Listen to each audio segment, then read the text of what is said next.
revolution, all we'll do is fight each other. We don't even know how to handle government when we in it. So we got to learn how this money actually works because that's their currency. Their minds are actually pretty weak. I've never made a dime off a poor person. I've only taken money out of rich white men's pockets. That's the real truth. You just got to learn this game. It's a different game. It's a completely different game. No, but also quick. Boycotting is a big thing. Boycotting corporations. If, again, the Black community coming together and saying, hey, this corporation messes with us, then we boycott you. And that they lose trillions of dollars because the Black community, honestly, are almost one of the biggest consumers. And certain. So if they don't get if they do some stupid dumb, they don't kind of like follow our political agenda, then the community boycotts that company or corporation. Two things with that. I believe in boycotts. Once again, I believe in revolution. I believe in boycotts too. Problem is organizing our people long enough to do the things that they love long enough to get it done in a way. Now, when they do something crazy, we act out. And we can boycott then. But what happens when they use the Hegelian dialectic, to which they keep using the same strategy? It's a Hegelian dialectic. You can look that up. Hegel, Hegel. They use that as a manipulation tool. They put us in a situation where we got to choose. They have two. If we create two movements, which is what we did, we had one that was by any means necessary, and one that was like no violence, right? So they had to choose. When they chose, they decided to prop up Martin Luther King, which I don't got no problem against the brother. I mean, he was trying to do his thing. But the truth of the matter is they put that in our schools and talked peace, when right before they killed him, he was talking don't go to the Vietnam War. He was talking boycott. And then they give him a holiday under Reagan in 81. They give him the holiday, and then they change the whole narrative of the man and sell us this other version of him, and we get placated. Then they give us some fluffed up punk Jesse Jackson and Al I fucked with you already, quick. I fucked with you already. They give us these guys, and they start chucking and jiving in front of a camera. And then when we get a guy like Khalid, the only thing Khalid did wrong was he stepped outside the Nation of Islam. That made him a target. The Nation is the only group. Khalid Muhammad was. I was very fortunate to sit at that man's feet. I have blue eyes, by the way. I'm mixed. He used to call me his little blue-eyed devil. God damn it, quick. Anyway, he was joking. He was joking around. He was because he used to call me. He's the one that gave me the idea for. You got blue eyes. God damn it, quick. Yeah, I'm mixed. I knew it was something. I knew you was too good to be true out here. Bro. Hey, look. Malcolm X was mixed. Nah, I'm fucking with you, quick. But you brought up Jesse Jackson, so I'm fucking with you. Anybody who's got some shit on Jesse, I'm fucking with. Go ahead, my bad. So at the end of the day, we got to learn their system. We've got to play into it. I mean, because even cats, like if you look at the Mau Mau movement, that was probably the most successful revolutionary movement in all of African history. They went to work during the day and acted like everything was okay. And they went and slit them dudes' throats at night. And it was like, oh, Master dead? But we ain't about that life. We don't have that Nat Turner in us anymore. We like our comfort zone too much. And what they're going to do is give us enough comfort to make us not want to give it up. So the only other way to do it is to master their system. We already got this idea in our heads in the Black community where we told our people that they need to be 10 times stronger, 10 times smarter, 10 times everything. And the truth of the matter is the Black intellectuals I know that are in business they're 10 times smarter than the white man. But they haven't learned their psychology. They haven't learned neuroscience. They haven't learned things like frame control and dark psychology, which is about manipulation. They haven't learned those things, and they weren't raised with the revolutionary mindset. So if you took the same Black intellectual that we have in the business world now, got them in there long enough to learn their systems, started our own businesses, learned how to sell to them. We always try to create Black businesses and sell to Black people. They ain't gonna get us no more money. Like I watched this company called, you can look it up, it's called L'Occitane. You go in a fancy mall, you'll see a L'Occitane store.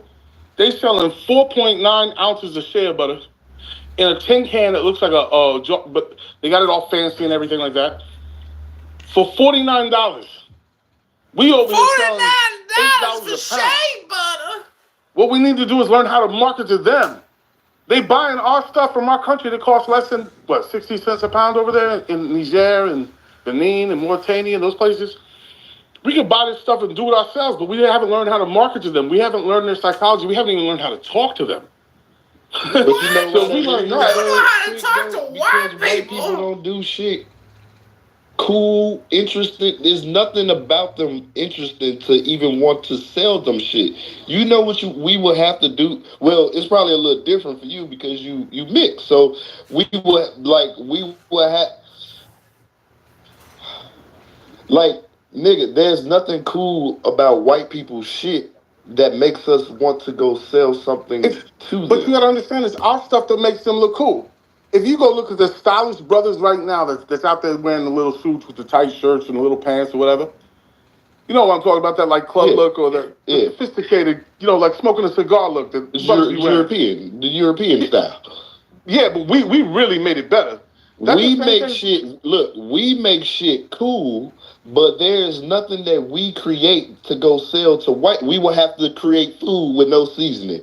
We will have to make Docker pants. We will have to make the sunglasses that the police wear. We have to make shit that we don't deem cool to us to sell to white people. It's not in us to sell shit to white people because there's nothing cool about white people to sell them anything. You get what I'm saying? Like, I get what you're saying, but it's nothing that we can, in our natural self ways, to create to go sell to white people. 2 points. They sell us rap music. They do it all the time. They don't sell it. Wait, hold on. They don't create the rap music, then sell it to us. We create it. Their system allows it to be sold, but they're not doing anything to make our talent sell. Our shit sells because we are the cool factor. I got you. Everything we do, and it's the American Negro cool side of everything that's making the black look cool globally. So my original point was shea butter. That's ours. Neighborhood. Hold on. Neighborhood. Check this.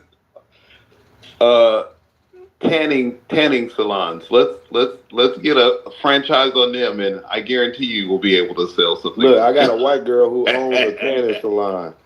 They are. All right, let me change that. I was about to say they're not gonna come tan with us. We gonna have to do all this extra ass shit. We got to put white face up there. We gonna have to really operate. Hey, we gonna use. The most honorable Elijah Muhammad said, study them because they make no mistakes for anything that they do and what they don't. So how many times have we hired white people? Even if you go get the poor white people. Oh no, there's a sister over here that well, not over here. I'm in Philly right now, but there's a sister that has a vape shop, and hell, she hired a white woman. Look, let me add this, and then I'm gonna go back on mute. The only way to oppress everybody else is segregation. They desegregated us because our economics were already together. So the money with us was already there. They integrated us from being with each other to start going to spend our money with them. The only way to oppress them and do exactly what y'all saying, go sell them shit, that's stupid. No, you stop dealing with them, stop spending with them, stop doing everything with them, and then the manufacturing and distribution should be within us. You got 8 companies. They probably are doing well, and they probably do sell shit or make money via white people, like you said. What are those 8 companies, or what industries are they in? Are they? So I have a software company that builds bespoke software. If you go to Zyrtec's website right now for Johnson & Johnson, I built that. So, I'm selling real companies. There ain't no bullshit here. No, I didn't say that. I'm asking for a specific. No, I got 4 Jewish salesmen and 80% black executives. I have my right-hand man, my marketing director, who does all my meetings. And we have law firms that we market for, too, in another company. So you got partners? 2 of the companies have partners. The other 5 But do you a not. light skinned nigga with blue eyes though. Yeah, but my right hand man did 8.5 years in prison for maiming somebody. So But like, it's easier for you to blend in, maneuver through, and then but that's what we gotta do. Hey, quick, can I ask you something? Why is there a lot of, even though the Jewish community is a minority, why are they the majority when it comes to the behind the scenes? Like, how did they become so tribal almost that they control with the things that we dominate? For example, the NBA, when it comes to hip hop music, they are the ones behind it, and we are the covers. Like, how did that happen? So they have really great money rules that they teach their people. So one of the first rules, I forget the exact name for it, but if they have all their money in a group, and what they'll do is no. I actually work in that community, brother. I can walk I got you, bro. I know you work in the community, bro. I know you work with them niggas, right? So they not telling you everything. Okay, maybe not. Interest. No, beyond that. They are money people. They created this banking system and they charge people interest. They don't charge each other interest, but they will charge you niggas and everybody else around interest. They didn't create this system, Medici's did. Wait, are you serious? Wait. You got to go back further than that. Medici's created the system. They just made it. They just took over pretty much. Go look up Medici's. The banking system you have right now is built off the Medici family. I've actually stood in their castles. Like, it's pretty crazy. I know. But they're the ones who did it. They also collected all the art. So what I'm saying is, if you go into their community, they have rules. So first of all, if they have who charging interest in America, bro? Of course, everyone's charging interest. Every bank. Who are the people behind the banking in America? The Jews. Oh, okay. No, but that's not the only place where they're successful in other industries, because they have how they got their money to be able to be in position to what you say, the basketball shit, hip hop. She named the shit that we do as black people, and how are Jews the middleman of that? Yeah. They will give you a contract, right? That's gonna have crazy amounts of interest on it. And that's how they make their money. They get in between us by contracts. Yeah, but it's beyond that, though. The contracts don't have interest. They just got really smart and did the 360 deals. That was a lot of them. Not all of them are like that in the music industry. I'm not even talking music. I'm talking contracts, period. Well, so learn contract law. It's not that hard. I write contracts all the time. Contract law is something you can learn on your own. You don't need to go to school for that. Did you develop the contracts? Did you think of the contracts and to put a motherfucker under contract and charge them interest, or was that the Jews? It doesn't matter. I could put you under contract. Maybe not you, but I'm saying I can put people under contract and charge them interest. That's not what I'm saying, bro. How they get in between us and all of our talents and be able to monetize our talent? Well, let's put it this way: we haven't exactly had a long chance to run this race, so we were always behind the eight ball.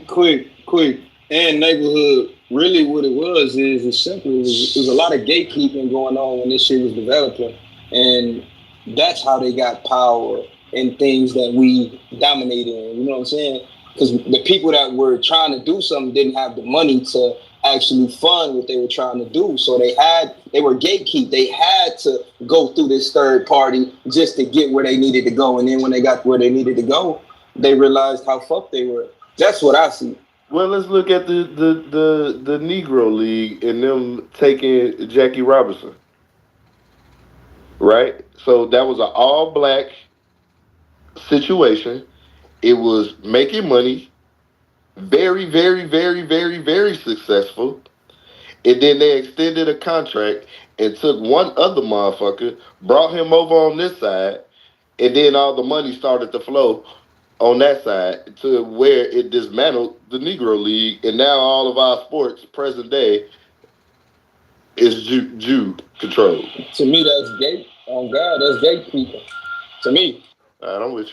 And the other part is we weren't smart enough to read the contract back then. Like, I'm being honest. Like, let's be real. they came in, offered him on paper, and may have not materialized, offered him more than what he was getting offered. Quick, can we blame them? Can we blame them back then? No, they didn't have the information that we have now today, and it was purposeful that they didn't have the information that we have, and that's why. It's not because we were dumb. It's not because we were stupid. I can say naive for sure. We didn't have access to education or anything. No books, nothing. I agree. No, but Lou, they control the politician. Like, that community dominates when it comes to. No, I know, but they have the most powerful lobby. We all know, all Americans know that the Jews have the most powerful. Facts, and they lay down with the Democrats all the time. That's why people be like, damn, the Democrats run the media now for real, and it's because like most of the media is ran by Jews. You gotta understand, they're the most united people on the planet. That's the reason. They're the most united people on the planet. They have one main cause, and everybody who's not one of them, like if you get in their world. No. Their main cause is to stay in their country, right? With this Israel, that's their main geopolitical. That is it. And they were given Israel. It was not really their country. That, if I'm not mistaken, ain't that Babylon, y'all? No, Babylon is in Iraq. But here's what you guys probably didn't know. Did you know Hebrew language wasn't spoken by the Jews since 500 BC? They reconstituted that in the 1800s in order to get back Israel, and they made a lot of side deals to get that thing to happen. But the Hebrew language is a dead language. You can Google that. That's not me making it up. You can put that on ChatGPT. It's a dead language. They reconstituted it, then forced it on their children so they could speak it but Yiddish is nowhere near. And Aramaic was the language that was used during the time, like most of their history that we know about. They switched it up, and what they did is they did the same thing that we were robbed of. They recreated because they were robbed of it too. They learned this game before we did. They were robbed of their language and taken all these different things when they were conquered by Babylon, Assyria, and all these other places. And what they did is they reconstituted a language. They created a culture around that language, because we know that when we're talking the Khazaris or the Ashkenazi Jews that are in the north, they're different than the Sephardics, and they're different than the mainland Jews. They look completely different. They're white. Ethnically. They're white. Well, the Ashkenazi Jews are white. Yeah. But they're even more than that. They're Khazaris. So if you study the Khazar Empire, they adopted Judaism because they didn't want to be caught in the war between the Christians and the Muslims. So they adopted the religion, and they're not necessarily the native Jews that are not even Israelites, because there's only two tribes of Judah. Israel, they don't know where those people are. They're probably in Ethiopia. And that's why they call them Jewish, right? Ish. Well, I think that's just a play on words, but there's no J in the Hebrew alphabet. That's what's even more funny. The more they talk, the more you get. Yeah, could I add on? Were you done, by the way? Quick, I don't want to interrupt you. No, you can. You good? No, I was gonna say, like, we can talk about all this stuff of they do interest. The reality is, Jews in the 1930s, a lot of the people were criminals, and they were doing very bad, and they were looked down upon by white people, and they were hated. Right, not as much as black people, obviously, but they were hated a lot. What they did was they gave their people skill sets. This is something that cannot be bought. They gave them skill sets that helped them become successful in every single adventure. Rather it be Hollywood, or rather it be banking, rather it be becoming lawyers. And it's two main principles. Number one, they prioritize ownership. And the second thing is they prioritize nepotism. When a Jew is doing very well compared to a white person or a black person, they have more of an incentive to take care of the other Jew that's coming up the ranks. Right, and you'll see it clearly. They do this. Look at it, like, people are going crazy because Aiden Ross was introduced to a famous Jewish billionaire, and the guy was introduced to me, and he was told that he's a Jew. People are starting to cry about it, but the reason why he's doing that is because he cares. He cares for the Jew that's below, and he wants to uplift them. And they have certain skill sets. So if we give our people skill sets, they can become powerful and influential. Our people don't need money; they need skill sets, and these skill sets is what's going to get them far. If we teach our people about ownership, about economics, how to use money, how to save your money. Where did they learn these skill sets from? And two things. And first, they learned it from their traditional Jewish culture, which they had for 1,000 years.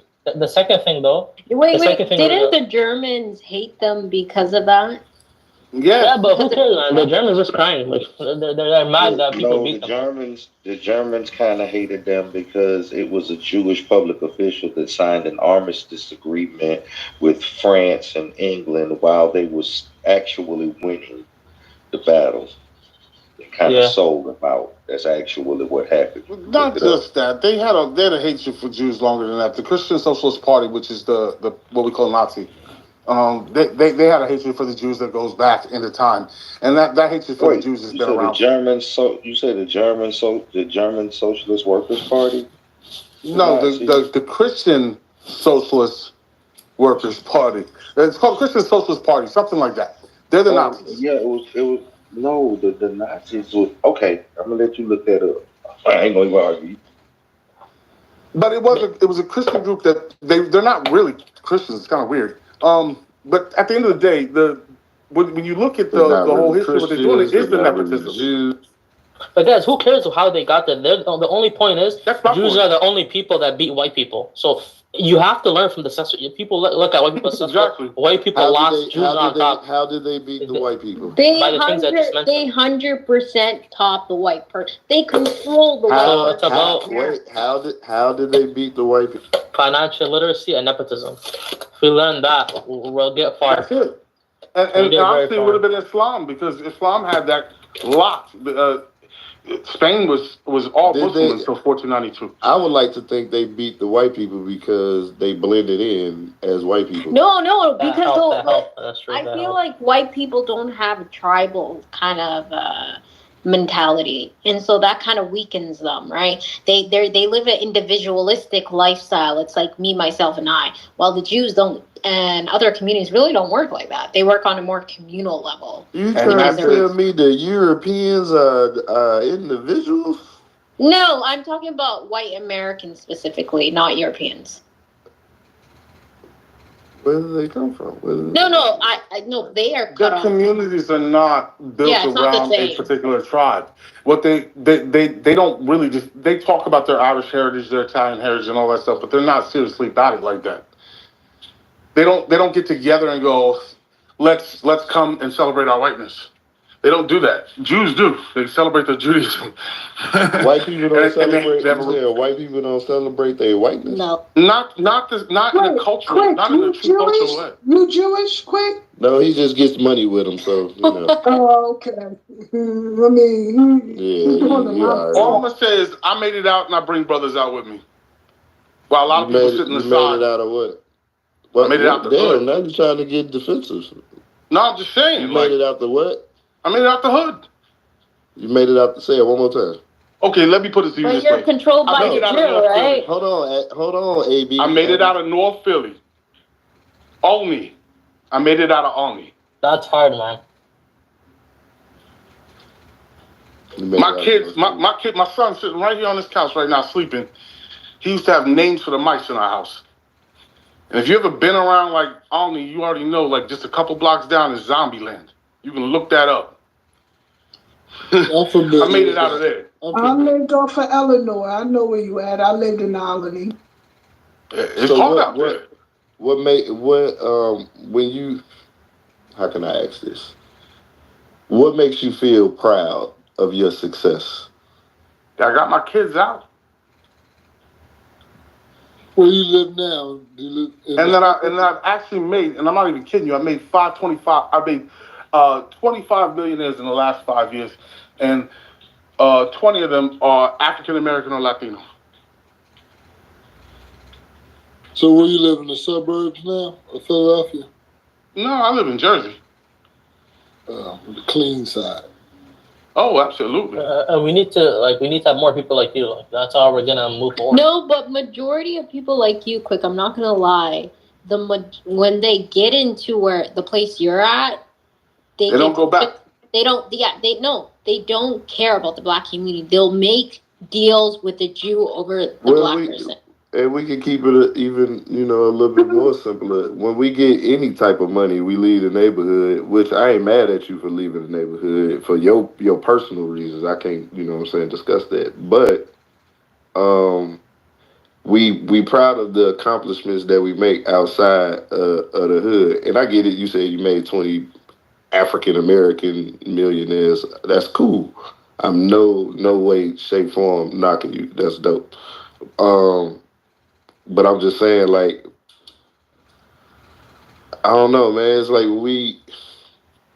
like at AB just said, when we hit a certain point, it's like we almost forget shit. No, it ain't me. That's why I'm in this room. Six of those guys are ex-cons. I have a program where I take ex-cons and teach them how to start their own businesses so they don't have to live like that. I have a meeting every year with the top Inca, the top Blood, and the top Crip in New Jersey. These are OGs. Every year I have one meeting with each of them talking about how they can get guys out of the game. But and it's hard because they're not all about that. These guys are in their late 40s, early 50s. Hey, let me ask you a question. Somebody said that once Black Americans move from the hood to the suburbs that we sort of forget. And I struggle because I don't know that that's necessarily true. I think what we're seeing is a very strategically elevated class of Black people who have been elevated by the establishment to be the spokesman of Black people. And I think that a lot of those elevated Negroes are niggas like, say, for example, Ricky Smiley and what's the other? Steve Harvey. And I think that sort of the genius of propaganda is that on one hand, I think that we think that those people, the Steve Harveys, the Roland Martins, the Smileys are like our spokesmen, but in honesty, I think that they're a minority. I think that even Black people like me that have made it have a responsibility back to our communities. But we've been sort of duped into believing that these, Black entertainers and Black political puppets are leaders. But I would argue that I think that they're actually the minority, to be honest. And then they also, what they do is they don't come back to the community, but they praise other communities, but do it for their people. That's the craziest thing. I mean, they will talk about every other community, how they look out for each other, but they won't do anything for their own community. No, but here's the truth. When I go back to the community, I talk to guys about, hey, look, get on this. We're going to read these books. We're going to do these things. They openly reject me because I'm not in the community anymore. And I'm telling you, when you go back, it's hard. It's not always easy because we get rejected just because, okay, we're doing a little better. And we have hard standards. And we want, people to for me, I have rules with my guys. You want to go through my mentorship program, you're going to show up on time. If I give you an assignment, you're going to do it. And the reason why I want them to do it is because if you don't, and they don't do it, they slack off. So it's not that we're lazy. It's that we don't understand the game, and sometimes it forces us into an uncomfortable position because, I'm going to be honest, it's uncomfortable every day out here trying to do this and maintain your identity. Yeah, it's uncomfortable. The thing is, a lot of Black billionaires and millionaires care about the Black community, but you need a middleman. An elite is not going to come to the hood and help. That's not how shit works. You need a middleman that can efficiently take some of the resources and the donations from the rich and use it properly. Not to build a school, which is not really beneficial, but to actually create centers that actually give people skill sets so they can actually excel in certain professions. So we need that middleman. The NAACP sucks. Nation of Islam is good. I think that's probably the best I've seen. But we don't have a lot of those good middlemen. Don't be anti-elite. We have to work with our millionaires. We can't just and push them to the side. They want to help, but they don't know what's going on. All their neighbors are either white or Jewish. They don't understand how to actually help their community. There needs to be a middleman that can help them and make it easier for them, People like LeBron James and all those. No, but they can lose their contract, right? That's the reason why they can't really help that much their community, because if they try to somehow, have an agenda of helping the Black community, that is not good for business. That's true. That's very true. That's not even true because like what I do is I actually purposely go out and look for certain people that would never ever be qualified to work for my company. But she's talking about I think she's talking about at when it comes to wealth, a really elite level. People that have like the billionaires, the motherfuckers that are. Oh, well, that's a different level. Like billionaire, that's a small class of black people. That's the elite. Well, that's.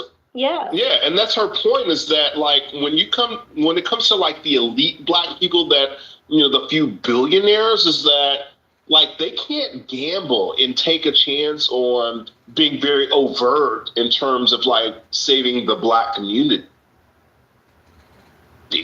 Because ultimately to her point is that if it's too obvious that they're using their wealth to like be focused on saving black people, then they'll probably lose it.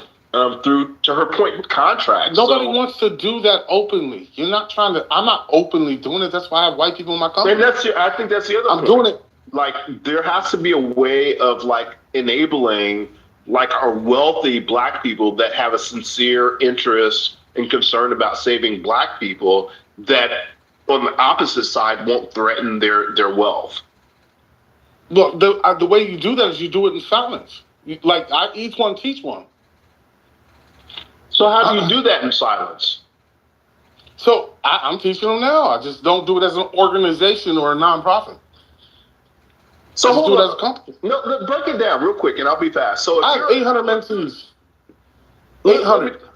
So listen, if you are a black billionaire and you're okay, I'm not a billionaire, but I'm just saying. I'm trying to follow your thinking. So if you're a black billionaire. And say, for example, you have like, I don't know, $5 billion in assets and most of your wealth is connected to like hedge funds or big corporations like Microsoft or Google, who we know aren't going to be like, yeah, let's sign off on fucking reparations. Let's give all the black people reparations, right?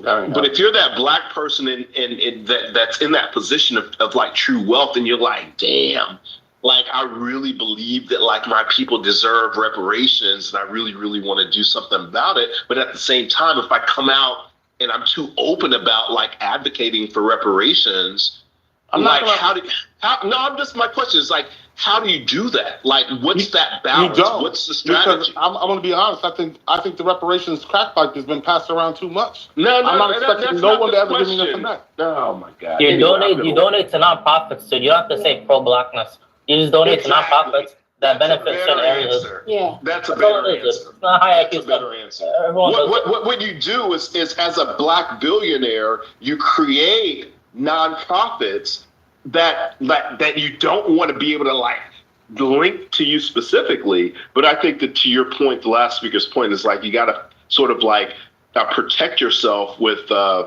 agents, advocacy groups, nonprofits that can execute on your vision.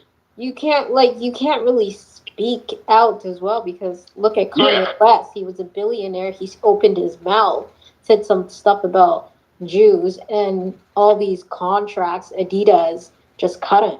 They cut Kanye. Well, that's different though. He got at Jews. Like that's not helping. No one cares if you help the black community. No one's gonna try to say, "Oh, you can't do it." Like it's not like that. It's all. Oh, people do care. They care. Says who? Where did you get this from? They care if people try to help the black community. They absolutely care.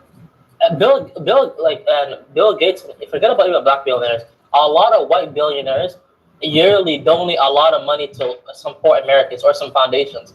If our community was organized and we have good nonprofits, we can even get donations from Bill Gates. It's all about being organized. Who's organized wins. That's all it is. And if you're very organized, you can work with these billionaires and millionaires, and they're willing to donate to nonprofits. They want to feel good. They want to be like, oh, look at me, I helped those black people. Like, I felt good. They want that. You just have to help them. You have to set up institutions that can do this. You know.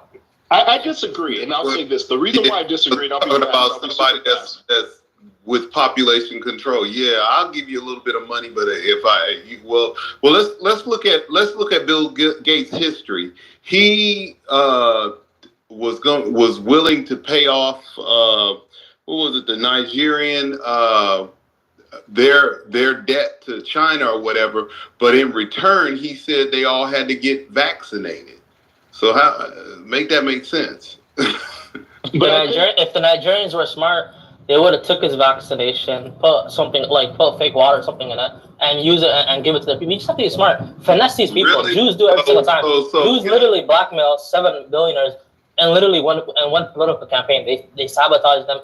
They deceive them. It's all about deceiving, sabotaging these billionaires and getting money out of them. Just have to be smart. Let me just say, I don't think that it's a function of like sabotaging billionaires. Let me just say this real fast. I don't. It's finesse, dude. Finesse. I don't think that you're actually going to get through the layers of smart people that billionaires have created to protect themselves to be able to just sort of finesse them. What I think it is that I think that there are genuinely a very small minority of billionaires that we haven't been able to identify that has an emotional and personal cause to disrupting America's wealth, aka racial hierarchy. And that's what it's about. It's if you can't find people that are billionaires that are willing to disrupt the wealth hierarchy in this country, where black people are at the bottom and white people are at the top, you're not going to be able to do it through finessing. But I just gave you an example of the community that was on the bottom. That's not disrupting the wealth hierarchy in this country. It's not. Nobody cares about the wealth hierarchy. People care about who's on top. It's not about a hierarchy, a racial hierarchy. May I offer an observation? John J. Astor and I believe what was the other one? John J. Astor. There was a couple of people who did, before our whole banking fiasco, who had those same ideologies. They killed them.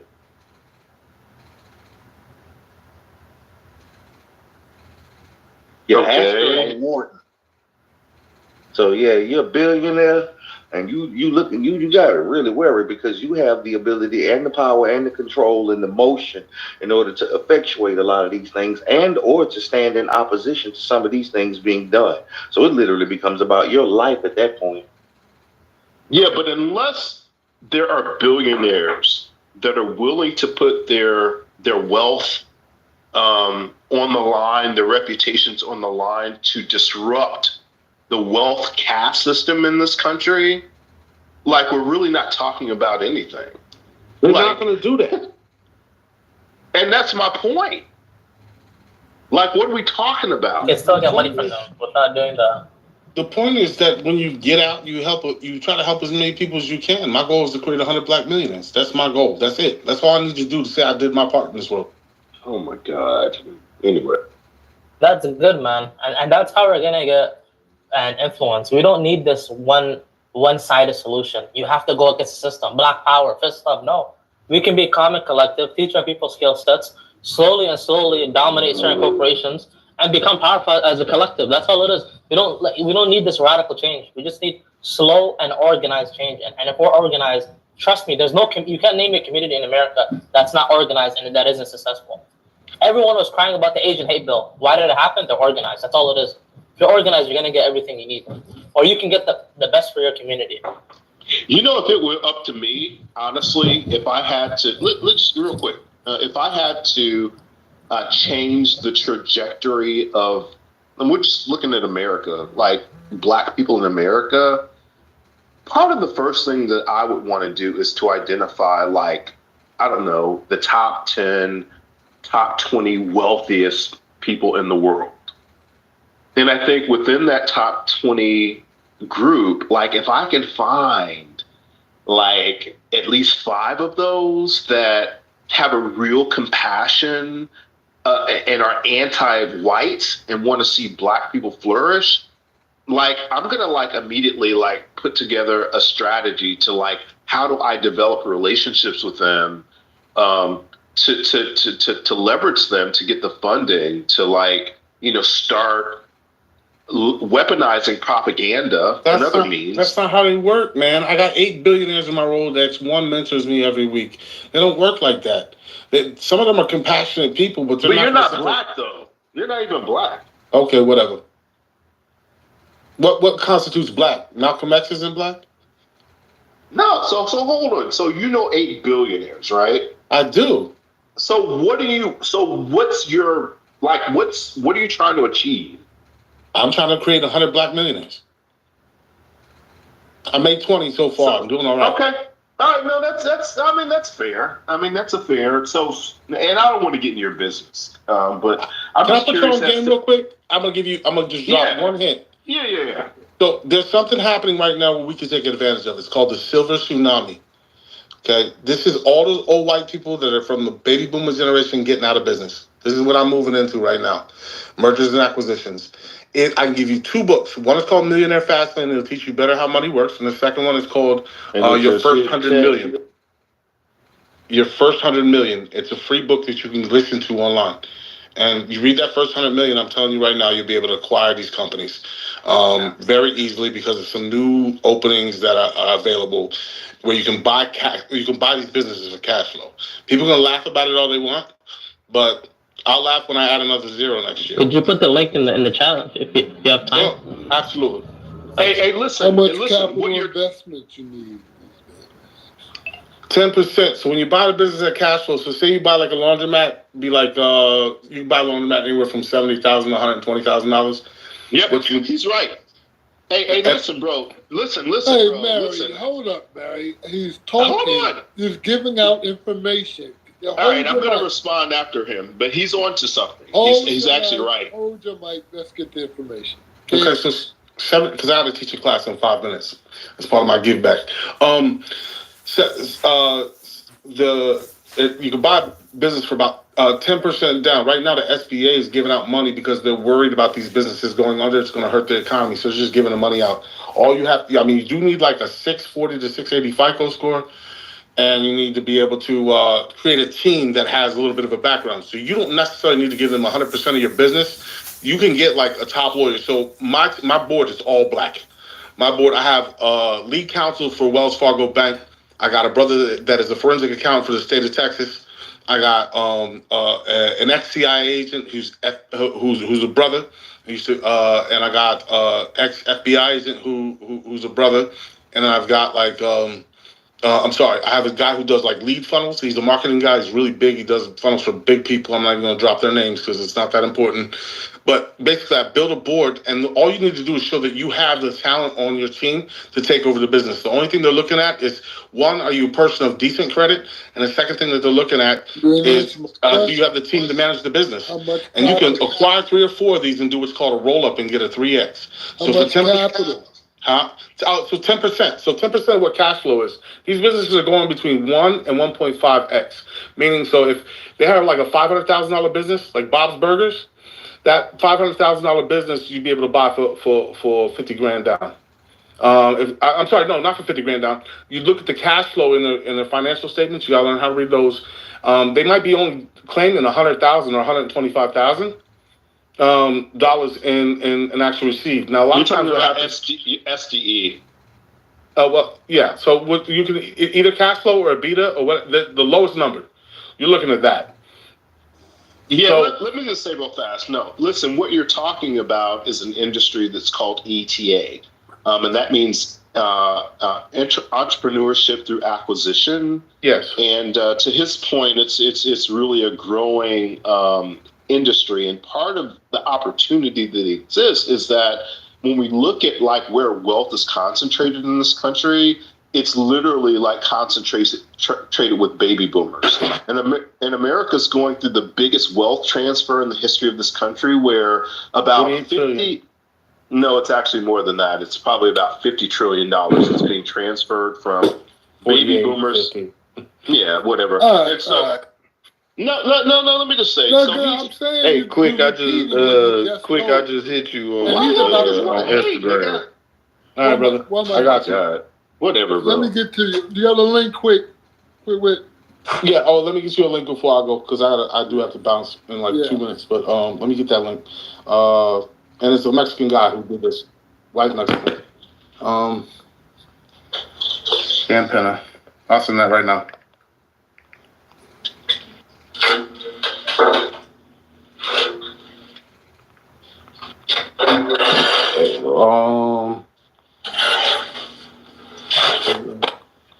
Copy. All right, I am putting that into where are you at? There we go. Into chat right now. This is Dan Pena's first 100 million. That book will get you started, and I'll be back in here. I'll let you guys go because I got to teach in 2 minutes. All right, thanks, brother. Thanks for coming to the room, and thanks for the information. No problem.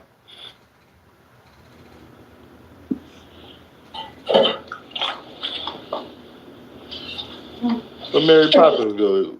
He left. I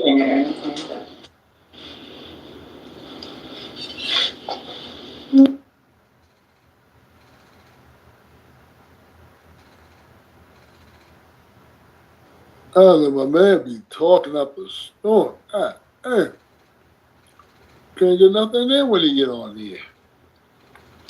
My nigga Mary Poppins. I knew when he said that acquisition shit, chat was gonna go crazy. That shit in here the other day. I was gonna call him Mary Magdalene.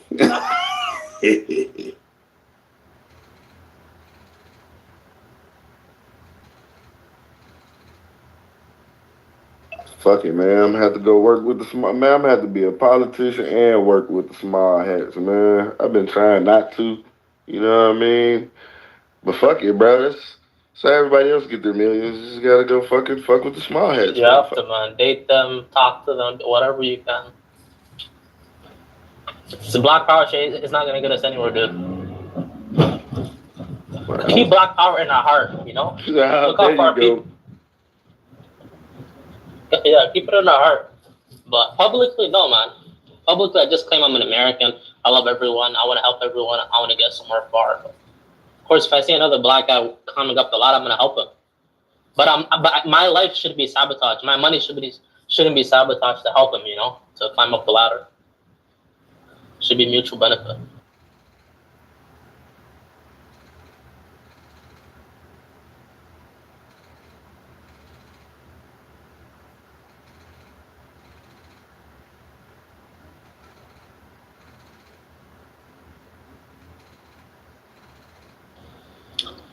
Look, I gotta sell out. Mook, I'm about to sell out. About to sell out. About to sell out, man. Fuck it. Democratic Party, small hat rap, baby. Get 2 million and bounce to the suburbs. Huh? Hell yeah. You know what I mean? Fuck it. Nah, I probably won't bounce to the suburb. I'll probably be in Miami somewhere in a high rise. Yeah, fuck that shit. Yeah, I'm gonna tell you, suburban life's a bitch. I ain't like it at all. Yeah, I can't do that shit.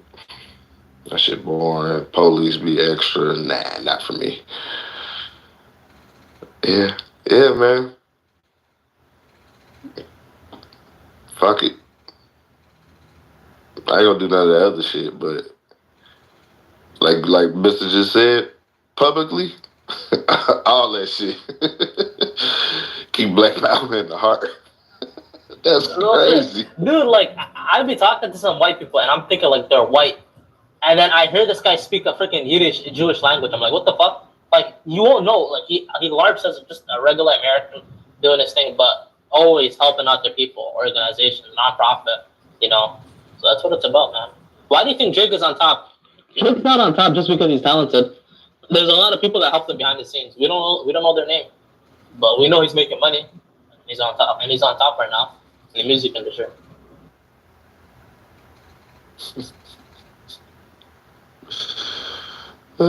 Shit, you either gonna be on top or you're gonna be in the bottom. Dude, I was a leftist. I'm like 25 right now. I was a leftist all my time, like high school, college, university. Whenever you talk to these like leftist black people, they're literally like victims. Like it's like some feminine victimhood. We know about segregation. We know about redlining. We know about our history. We know about the government. What are you gonna do? Are you gonna complain about it with white liberals, or like we need to be successful, right? Like, are we just gonna be in a victim position, or? That's why I really despise like the leftists. Although they're right factually, historically they're right on most things. I don't deny that, but you need change, you know. You said they're historically right or something? Yeah, most of the things, like, they're right about racial and like the whole racial wealth gap. They're right about the fact that some white people want to sabotage black people. They're right about a lot of the historical facts. Ideologically, I'm a left winger, but what I disagree with him is on the solution. Just because I agree with the problem doesn't mean I agree with the solution. My solution isn't protesting, black power in front of like Harvard University. It's not that, or opening up a YouTube channel and talking about it. It doesn't get us anywhere.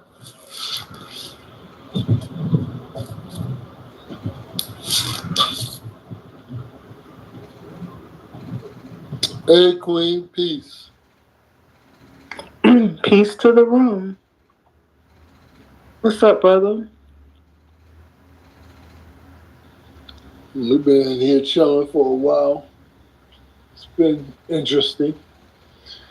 We had two people in there fighting, a girl and a guy. I think we had two fights today. They all involved Lou though. Jesus Christ. Christ. Going down here. They all involved one person, but he wasn't even the aggressor in the situation, but he just took it there. You probably would have liked Lou, Quinn. I think you would have liked Lou a lot, actually. Yeah, Lou Facts? Nah, it was another Lou. The B word was being thrown around. And what was the premise of the argument? She was disrespecting the brother. He was talking, and she was from, I think she said she was from Morocco. I mean, you probably came across me. Did you see her PTR? If that was her, I was like, you might be a pronoun. Yeah, she had a mustache too. No, I don't think that was her. No, that wasn't her. Like, she has her Instagram. Like, that's not her. I figured that she was Moroccan with that mustache. Yeah. Jesus Christ. Yeah, but she was a little off the chain, though. It's because she's kind of good looking. So if you go on her Instagram, that's why she's kind of like acting crazy, Well, who is this white guy in here talking about? I'm not white. Black powers. I'm not black. Hey, I just went along with that he was black, you know what I'm saying? At first, it was like, but I don't know, man. Canadian. Are you Canadian? No, but I'm a northerner. Definitely European. No. I'm African. I'm black. Oh, you mean North Africa, like? No, Ethiopian. African. I'm Ethiopian. It sounds Ethiopian to me. How did you know? I fuck with Ethiopian. No, Ethiopian.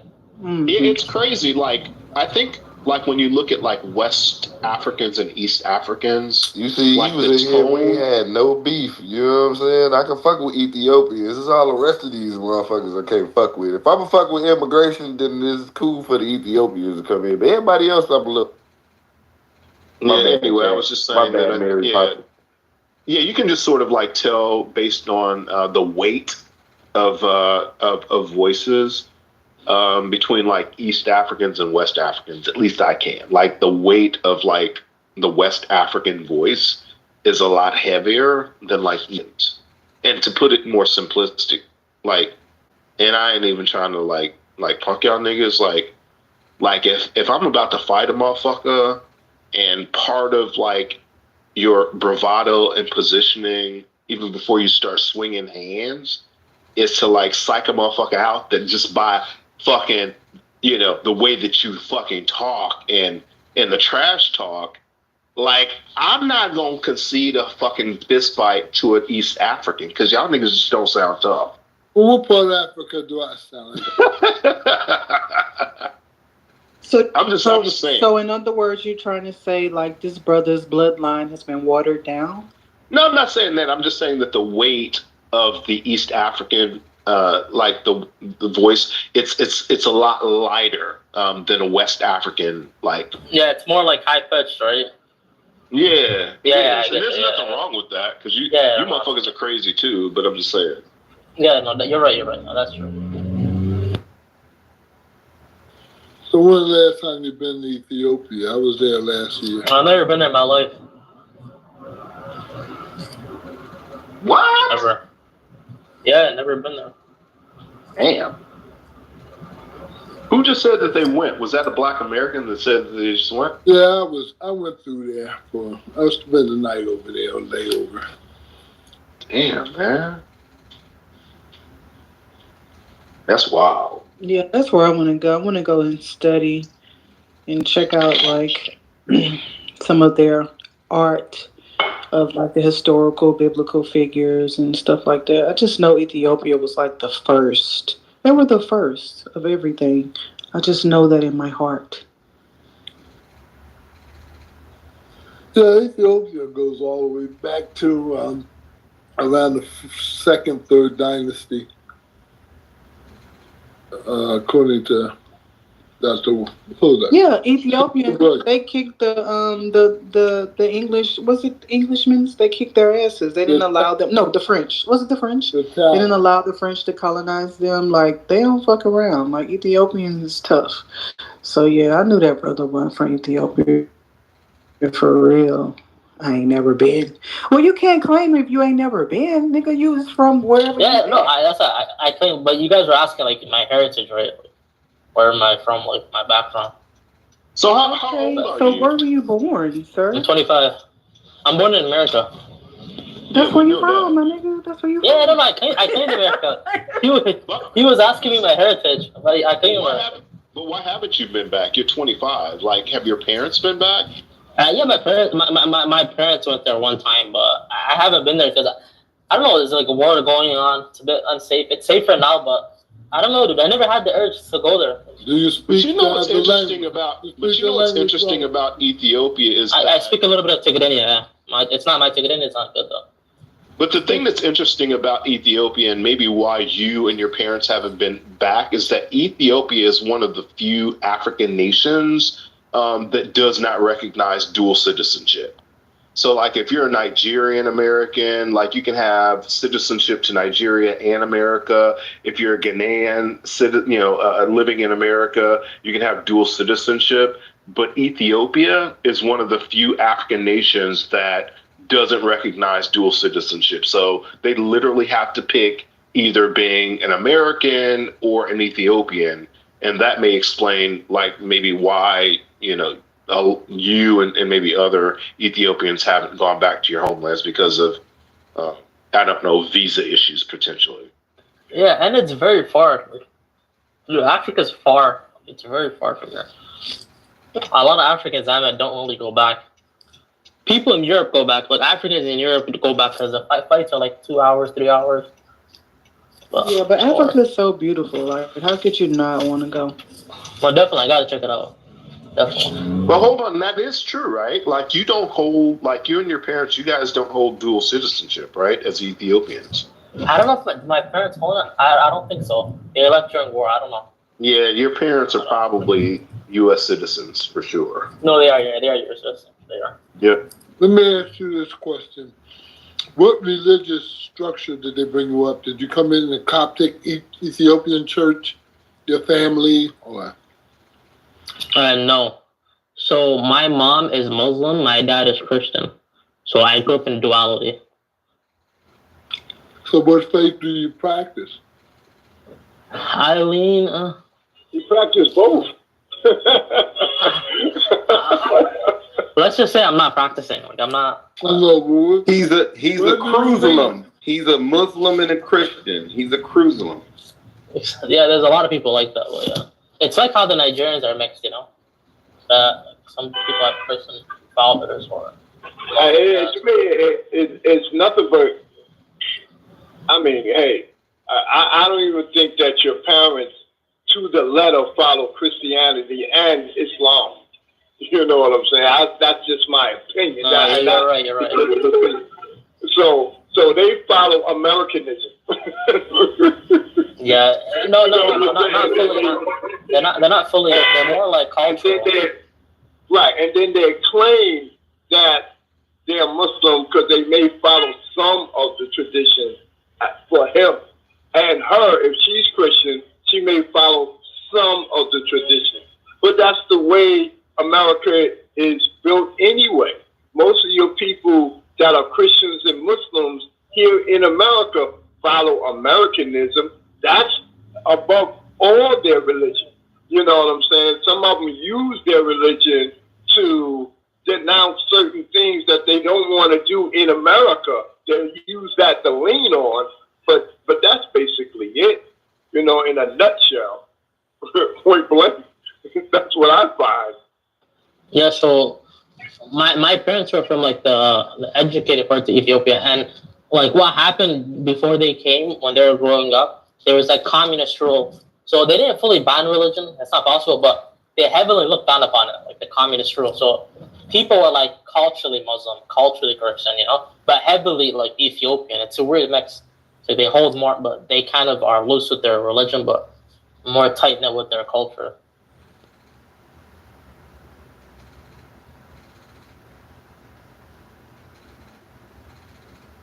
Interesting. So, Brother Stephen, did y'all get to the bottom of, did Malcolm X try to warn us about the deceitful Democrats? And did you guys see, have you guys been following the Democratic National Convention? Like, the shit has just literally been a big concert. Like, one thing they're going to do is have a good time. You know, you ain't going to get no policy, but whew, did they have a time was had. Oh my God. We had Little John. Oh my God. We had so many celebrities. Such music. Such music. Yeah, I saw some snippets of it. I didn't follow it real closely, but yeah, I see that they were boogieing down the aisle. Yeah, I listened to almost the whole thing last night and the night before. And what did you learn, Brother Shu? I learned that there is nothing but a big party, and they definitely are trying to secure the black vote. You know what I'm saying? To keep that under wraps. And what you learn is you learn about their feelings about Trump and so forth and so on. They really poured it on Trump both days. You know what I'm saying? But when it comes down to talking about the policies, I mean, it's still nothing for black folks, personally. You know what I'm saying? Maybe for the country, they'll probably do something in general, yeah. But for the country, nah. It's nothing. It's nothing. For us, nothing. It's going to be the same rigmarole that is always going to be. You know what I'm saying? Point blank. So they really didn't discuss any policy. I was just saying that because I know they don't have any, but they really didn't. No, they didn't. They just talked really about discuss Trump. it. Brought out They Obama, didn't really discuss all the Obamas out. Obama, all the celebrities and the dignitaries you had. What's the chick from Texas? The congressman Jasmine. from Texas. Huh? Jasmine, somebody. Yeah, she was on there. You know what I'm saying? Yeah. Mm-hmm. Right. And you know, they willing their, you know what I'm saying, their double-edged sword if they can. You know what I'm saying? So just a bunch of touchy-feely feelings. Just a lot of feelings. Yeah. But that's the same stuff that was coming from the Republican Party. You had, you know, when Trump was speaking and a lot of the folks were speaking, they spoke about Biden at that time. You know what I'm saying? Point blank. When Biden spoke, it looked like the night that Biden spoke, it looked like they shot him up with some shit. I'm sorry to put it that way. It looked like he shot him up. You can see in his eyes. You know what I'm saying? That whatever serious cocktail going through his veins. Yeah, a serious cocktail. I'm serious. Yo, man. Yeah, they had our gay head of the Philadelphia Democratic National Committee, State Committee. Very handsome guy. His father and his uncle were very, very strong activists. But he's sweet as a $3 bill with his little sweet ass up there. He was on the stage welcoming.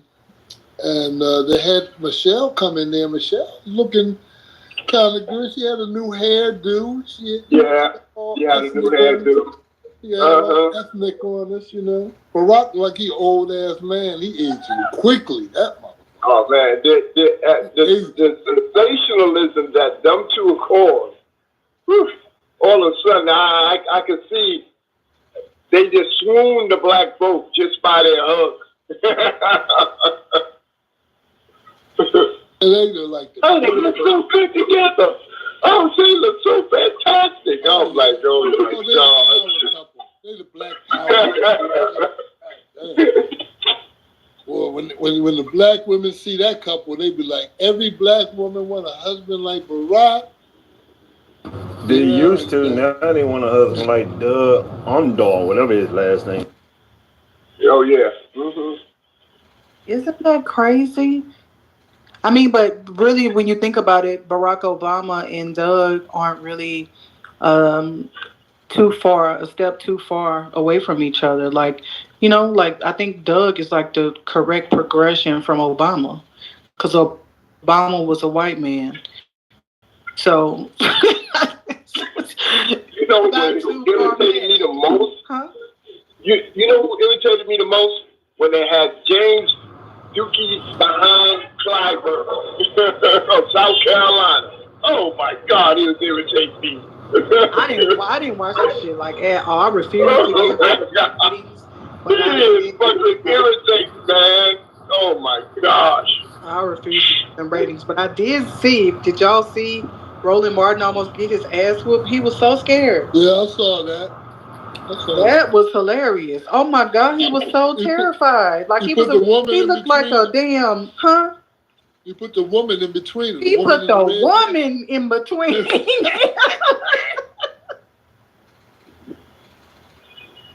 And then she started calling for security. But yeah, he put the chick right in between. Like he wasn't trying to have no parts of that. And the brother told him he was coming. And he sure told him did. he was coming. He fucked around and found out. He didn't think fat meat was greasy. That was so funny to me. Oh, I was cackling.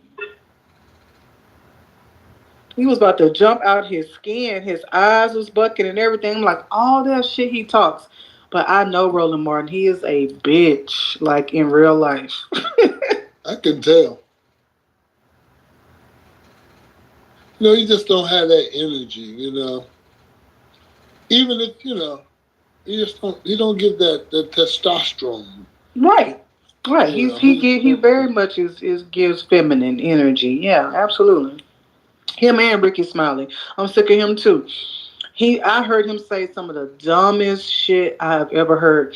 And he's on his radio show saying this to people. So how y'all not gonna vote for Kamala? And she a AKA. And then she could potentially get sworn in by whatever the judge is, Ketanji Brown or whatever that judge is, by Ketanji Brown, who's a Delta, and you got a Delta and the AKA. This is what they telling black people, and they are eating this shit. Crazy.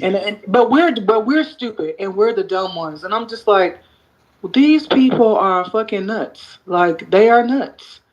There needs to be a black civil war. Like this like we gotta get rid of these niggas. Like the boule has got to go. They have got to go. Steve Harvey, he on that cap and he on that list too. You know what? I took up for Steve Harvey in this room, like last year or something, because I had some personal ties, right? I thought he was cool. Until I started hearing all the coon ass shit that he really was doing. I had a recording sent to me of Steve Harvey at an event, and he is the biggest, but he is probably like King Coon. Like, I was so shocked. He is only there for the money, folks. He does not care about black people. He will compromise himself and do whatever for the money. That nigga's a fucking coon. He is. Well, you know, that's his job. His job is to entertain white people, to be the court jester, make them laugh. As long as he's funny and joking, then he's relevant to them. You know, I was disappointed in him when he went to meet with Donald Trump. When Donald Trump called for the black contingency he wanted to meet with. and Steve was amongst them, and he was cooning in. He was acting like he was afraid to go in there and talk to that man because he was afraid that when he got back on his radio show, that people would call him a coon for having met with the man. But, the truth, if he was really concerned about Black America, he would have met with that man and find out what his program was. And then he could come back, he has an audience, and he could report. But no, he was acting like a fool. He was, his making eyes and making face gestures while in the credenza. And I was like, man, this is ridiculous. He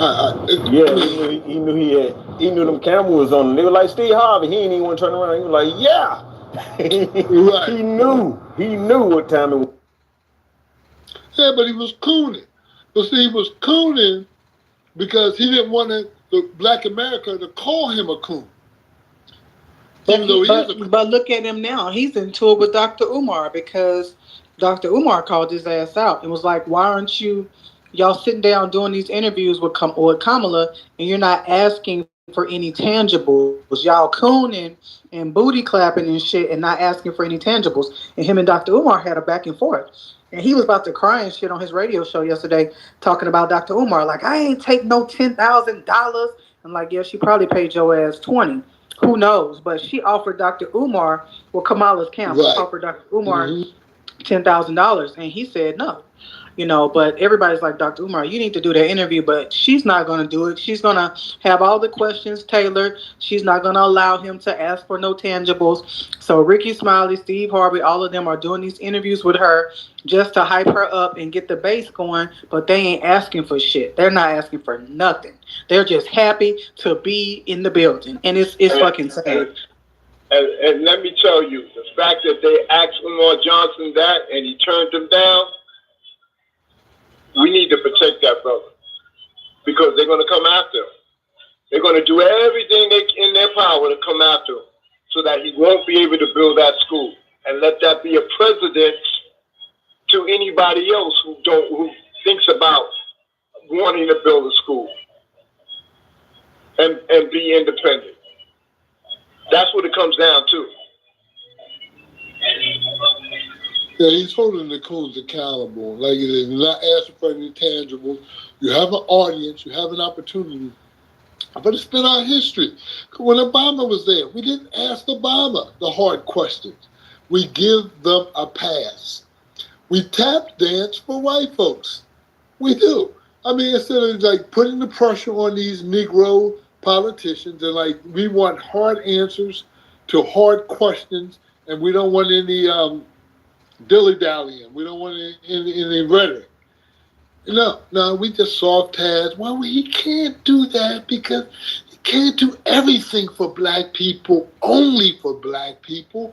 And they're watching them, and they're a target. We give them passes when we should be holding their feet to the fire.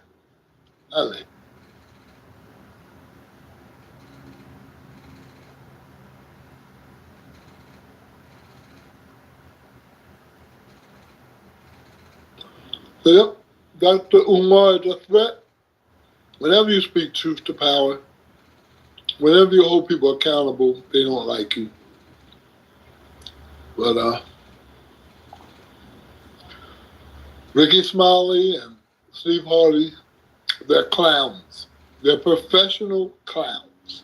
Professional jesters, like you said. I didn't know that they were like not that smart. I really didn't know that they were that unintelligent. And it's crazy that they think semantics and identity politics is what is going to push us forward. They can't even think that far.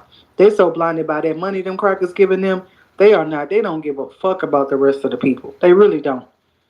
This is about them. They're Democratic shills and they're gatekeepers. They're paid to keep their jobs. They're paid to do a certain job. They don't care about tangibles and about the rest of the people. This is about them. And if you niggas don't go out there and vote for them and shut that Democratic shit down, they won't have a job. That's another thing too. See, a lot of them are going to lose their favor with Massa if you don't go out there and vote for Kamala too. That's really what they're campaigning for, their jobs. their right and the ability to be clowns and coons. You're right. You're not that intelligent. Steve Harvey dropped out of college. I'm sorry. And all the failed businesses talk about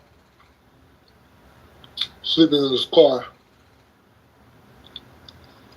But, you know, he's a clown. And America wants to laugh because to keep from crying. As long as he can entertain white people, keep us laughing.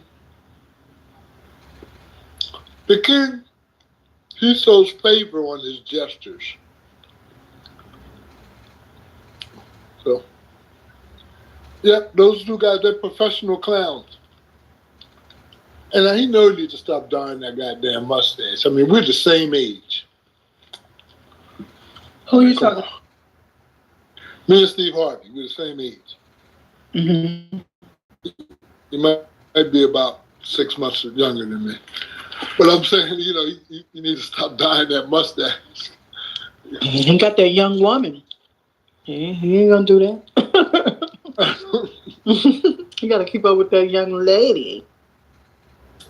I hear she's a handful.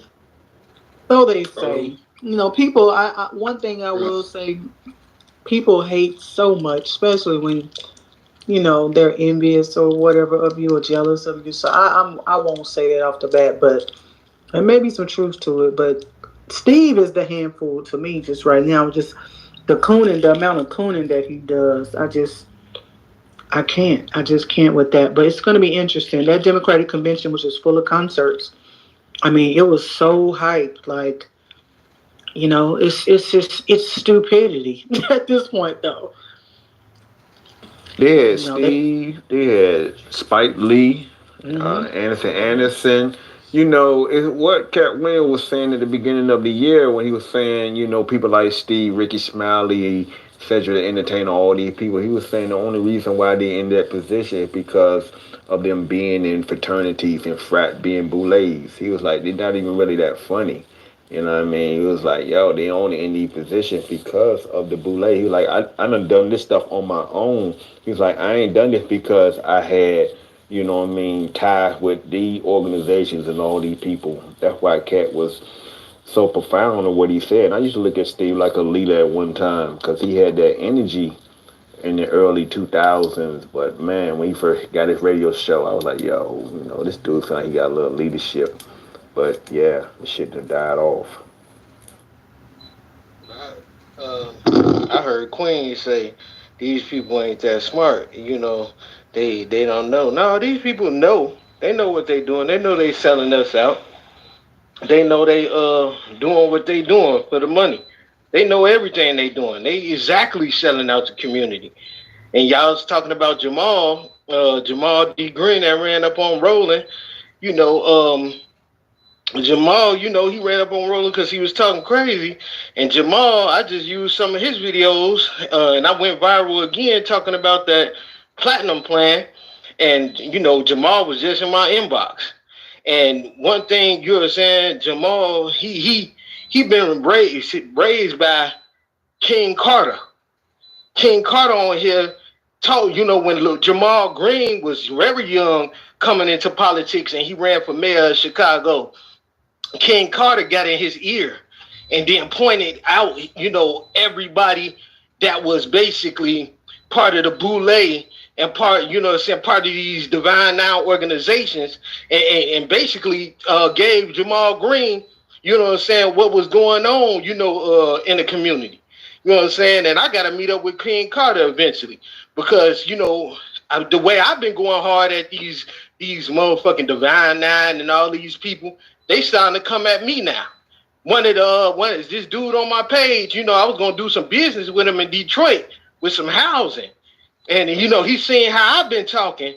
And he came to my Facebook page and said, you know, I'm part of the Divine Nine. If you don't know what I'm talking about, you better ask him about somebody.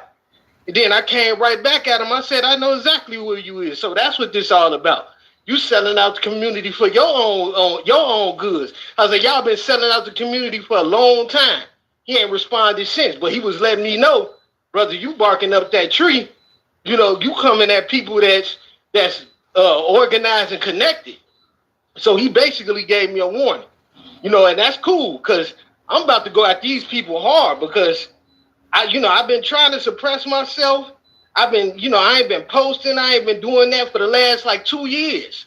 I've been trying not to go viral because I know how powerful my voice is. I've been trying not to get into that position where I have to put myself out here because I still work at corporate jobs. You know, I still work at these places where, my words could hurt me, hurt my pockets, but it's all good. I don't even care. Like, it's time. I'm done playing. If I was in town, I'd be at the Democratic National Convention protesting everything right now if I was in town. They lucky I'm not there, but yeah, they letting me know that I'm on their radar. So at the end of the day, King Carter, all that shit, what I love about King Carter, that nigga crazy as hell. All that shit he be saying on his damn phone, just like me, that nigga mean all that shit and would say that shit until these people in their face. All that shit he be talking on here, that nigga is dead serious. At least you admitted shit, then. I'm glad to hear that. Well, I'm gonna play Malcolm X real quick what he said about the Democrats and how they move before I get out my car. Hold on. The poll taken by Newsweek magazine, I think you said that this was the leaders who said that who went with King and against Mr. Muhammad around 90%. I just told you a little while ago, these leaders that they called leaders, this included Lena Horne, this included Dick Gregory, and this included comedians, comics, trumpet players, baseball players. Show me in the white community where a comedian is a white leader. Show me in the white community where a singer is a white leader, or a dancer or a trumpet player is a white leader. These aren't leaders. These are puppets and clowns that have been set up over the white community and over the black community by the white community and have been made celebrities and usually say exactly what they know that the white man wants to hear. And it is an honor, actually, that they endorsed Dr. Martin Luther King. You informed every 15 minutes with the Malcolm X still speaking.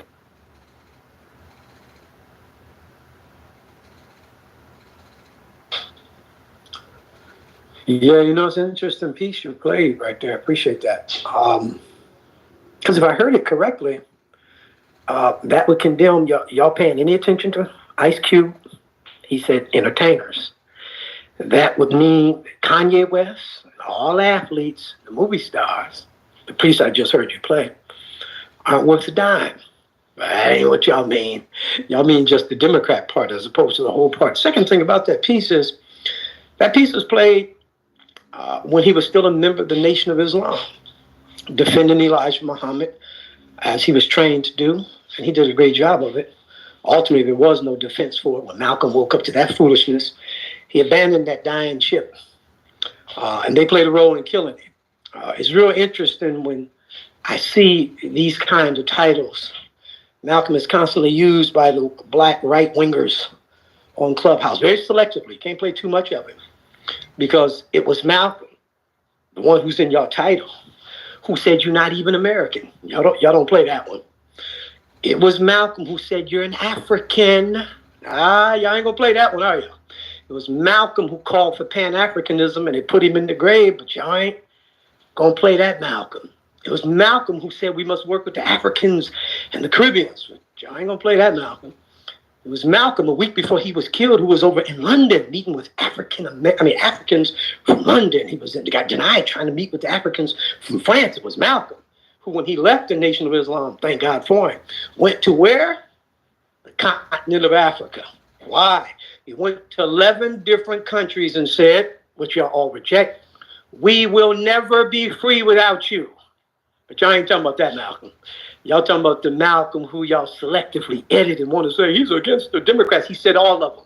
He said anything south of the Canadian border. He did say everything y'all said about the Democrats, and he condemned Republicans too, but that's a little different, huh? He condemned capitalism, but y'all ain't interested in that, Malcolm.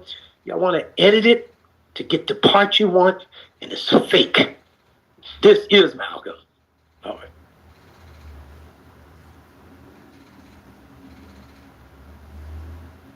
Well, I want to say, what you just did, edited it so it gave the perspective that you wanted it to have. Well, I want to say, shit, I'm not Republican at all. And as far as Ice Cube, he is still an entertainer, but he did draft up the platinum plan. Now, if it would have came true or not, I don't know, but at least he did that, so I could give him his props for that. At the end of the day, I believe in Pan-Africanism, but at the end of the day, we see what's going on. And, a lot of these people, they don't have the same mindset. Some do, but it's still a long way to go. And they said we fighting the battle with the people that ain't got the same mindset in America.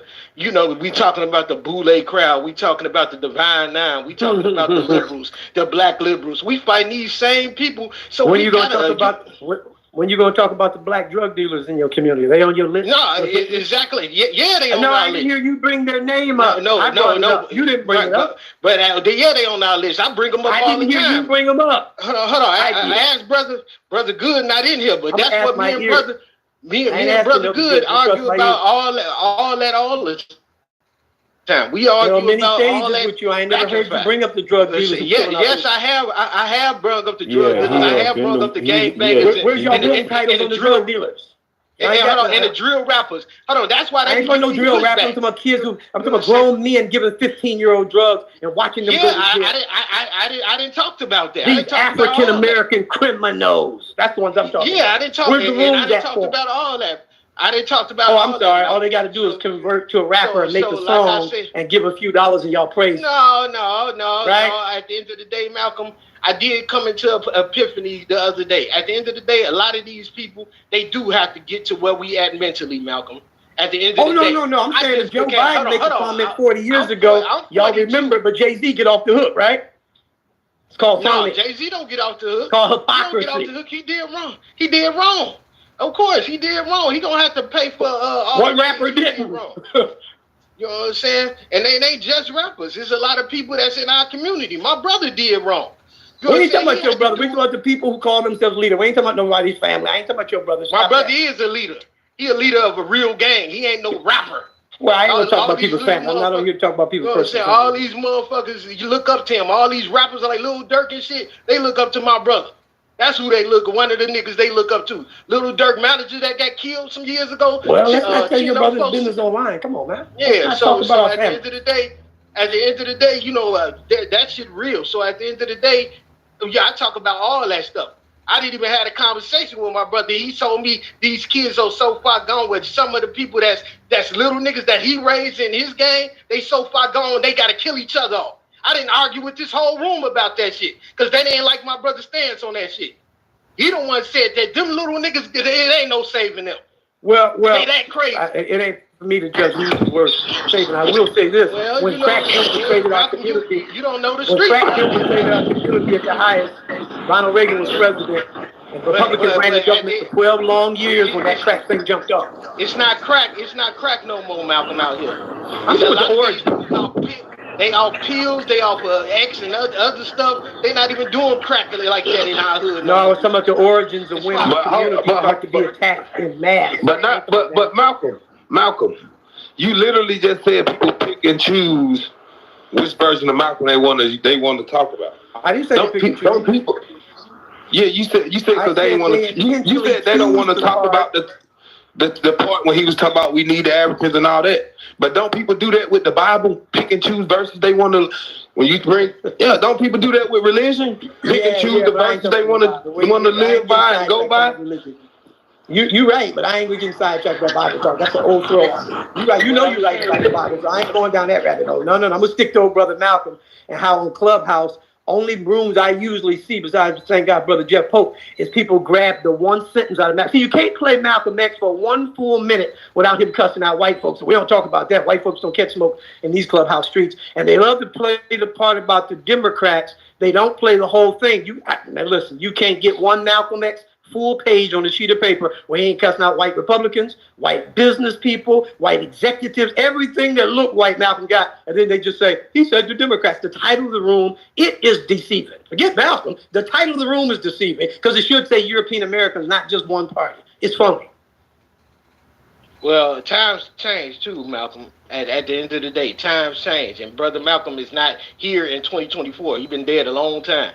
Times change. Like we don't have the people coming over here like the people that was joining the civil rights movement, the Harry Belafonte's, the other brother name that was part of the Black Panthers. We don't have people coming. We don't That's have the not Marcus true. Garvey's coming over That's here. not true. Well, You just don't know.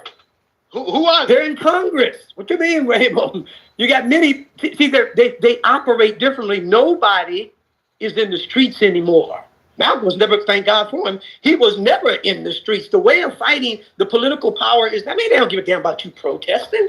They'll give you a microphone. Here, you see that what they do with Black Lives Matter. The quickest way to shut a black man up is to write him a damn check. That's their, and Malcolm said, remember, see, you're right, times have changed with Malcolm, but some things happen. Malcolm warned the Africans, they didn't listen, and he warned African Americans, we certainly didn't listen. He said, don't let American dollarism be the next way in which they use it. They took down the Jim Crow sign and they bought a dollar bill instead, and it works. It works to this hour. If any of us on this stage had $1 in our pocket for every time we was on here either bitching about money or talking about the importance of money, all y'all be a billionaire. Everybody in the room would be a billionaire. Every time you see an African American room, somebody talking about they got money or we need to get money or we just had money. All kind of people got money. Look at Lion Trump. Malcolm. No, you got to get something right before economics. Malcolm what we got to get right before economics? Let me show it to you real quick. Look at our elites. I know y'all want to hide behind the 9-9. I ain't mad at you because you're right about most of what you're saying. Well, let's look at our elites. I hate to mention by name, so I'm not going to. We've got some billionaires in this community of ours, 5, 6, 7, 8, however many. Show me one building, not a block, just one building with their name on it that looks anything like what the Black Panthers is doing. A free medical care, food bank, just one. I ain't talking about 10, just one building with their name on it, letting you know, I got you, baby. I got this billion, and guess what? We not one. So they got the economics. Look at all our athletes in entertainment. They got the economics. Won't lift a finger for you. They got the economics. Look at the black middle class. Look at the Divine Nine. What you saying about the Divine Nine? Divine Nine got money, and they ain't gonna lift a finger for you. Yeah, so it's not just money. The Divine Nine should be our best friends. I'm talking. No, the Divine Nine want things for them and them only. I agree with you. I'm not arguing with that. You and I agree on the Divine Nine. You're making my point. When they get money, they don't filter it back to the community. They take it and run to the suburbs and keep it for themselves. So when you say we got to get our finances together, you're right. But I'm saying if your politics isn't right before when you get the money, you're gone. As soon as you get it, because your politics wasn't Malcolm. I know people I know our real history, the people that did get that money, the people like Maynard Jackson that made Atlanta, the people like Marion Barry that made Chocolate City, DC, like it's DC, the people like, what's his name, Adam Clayton Powell, that, Comey Young, yeah, exactly. Them people really passed policy that benefited our community. Yeah, I look at all of them. None of them were billionaires, but I study those people. And that's why I gotta fight these Boule and Divine Nine people. That's like that's why they shaking their boots when they see. You should join. You should join them. You'll be able to fight them better from the inside. I'm not being facetious. Everybody can't fight on the outside. We got to have some people like you who want to unravel what they do from the inside. Everybody can't be on the outside. That's not even a good war strategy. We all on the outside looking in on eggs. No, somebody got to be sitting in the room with them, negotiating with them, representing the community with them. And so, yeah, some of the verbal might have to be tempered, but the work will increase.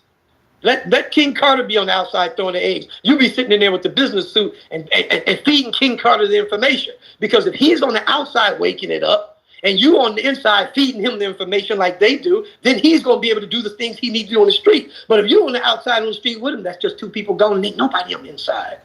Going inside and work. We need it both ways. I'm trying to go on the inside and work, but you got to have them. Isn't that what their intelligence, isn't that what white people's intelligence do? They come and act like they're fixing your phone. They come and act like they're delivering milk. They come and act like they're the postman. And they sitting there infiltrating our organizations. They act like they're a football coach. We got to be just as slick as these criminals. Every time you see a European American, and ain't no quicker way to get a black man to send some god doggone white woman. Yeah, no, let's wake that up. So if we should be doing the same things they're doing, going in, smiling, getting information, giving it to the brothers and sisters in the street. Using their women since they come into your house. Anyway, go get this information. Bring it back here so I can empower my people.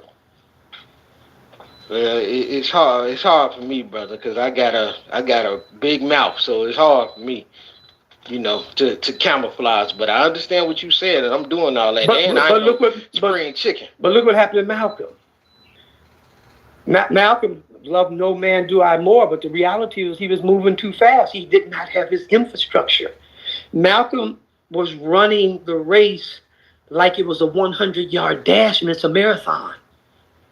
When he came out of the nation, he was moving way too fast before he put his ducks in place to give him some measure of protection. Did you notice Castro died in his sleep at 90? They tried to kill Castro at least 12 times that we know of. Castro died in his sleep, 90 years old. And the biggest, greatest, so-called toughest military on earth was on his door 90 miles away trying to destroy him, but he moved differently. He tried to warn Che. Che, we ain't ready to do that. Don't try to take the revolution to Bolivia. We ain't ready for that. Che went anyway, dead in 6 months. Castro lived another 48 years. He tried. Tell Che, we ain't ready for that, baby. We're only 8 years old in the revolution. We can't be exporting yet. Couldn't hear it. Malcolm was told repeatedly, don't come back to America. Came anyway, dead in 6 months. You have to, if you want a baby and she's pregnant and you want the baby in 3 months, you're going to a funeral. You have to let it grow. You got to let it evolve in her belly. And then when the time comes, boom. But if you insist that the baby come in 3 months, you're going to a funeral. Malcolm was moving too fast. He was warned to stop talking about Elijah Muhammad in public. What good come from it? Wouldn't listen. I'm not blaming him for his own death. I am saying one of the wisest leaders we ever produced, not the greatest, but was Nelson Mandela. He died at 95. It wasn't accidental. Who? Nelson who? Nelson Mandela. Hey, man, get the fuck out of here, yo. I ain't even from New York. B, word is bond, yo. You tripping, yo. You sound like a bozo right now. Word is bond, yo. Let me ask you a question. Have you read his autobiography? Yes or no? I don't need no speech. You either read it or you don't. No, I'm not gonna give you no run around and tiptoe around. No, I haven't read the shit. I have no reason to have a conversation with you. I'll leave it at that, man. If you ain't even read the book that the man wrote, Malcolm, I'll go. Hey, Malcolm, I got a question. I'm just gonna move around it. If he would have said Winnie Mandela, I would have been with him. Winnie Mandela. Why do the South Africans not? I hear a lot of South Africans, they don't like dude. What happened? That man was a lot of part of the reason apartheid happened, man. He was an enabler. He was a goddamn enabler, man. Okay, I ain't gonna argue with you, man. You haven't read this book, so I have no reason to talk to you about this matter. We go to something you might know about. Rap music. You got me on rap music. You teach me. I'm not gonna have a discussion with people who only talk to YouTube so great. Hearsay. I don't listen to rap music, bro. And social media and Google it. I ain't going to that guy. What made Nelson Mandela so great? Well, let me ask you this question. So you think they arrested him and put him in jail 30 years for what reason? What reason do you think they made that decision? He was revolutionary then. I mean, he was compromised. To relist his ass and put him back out there.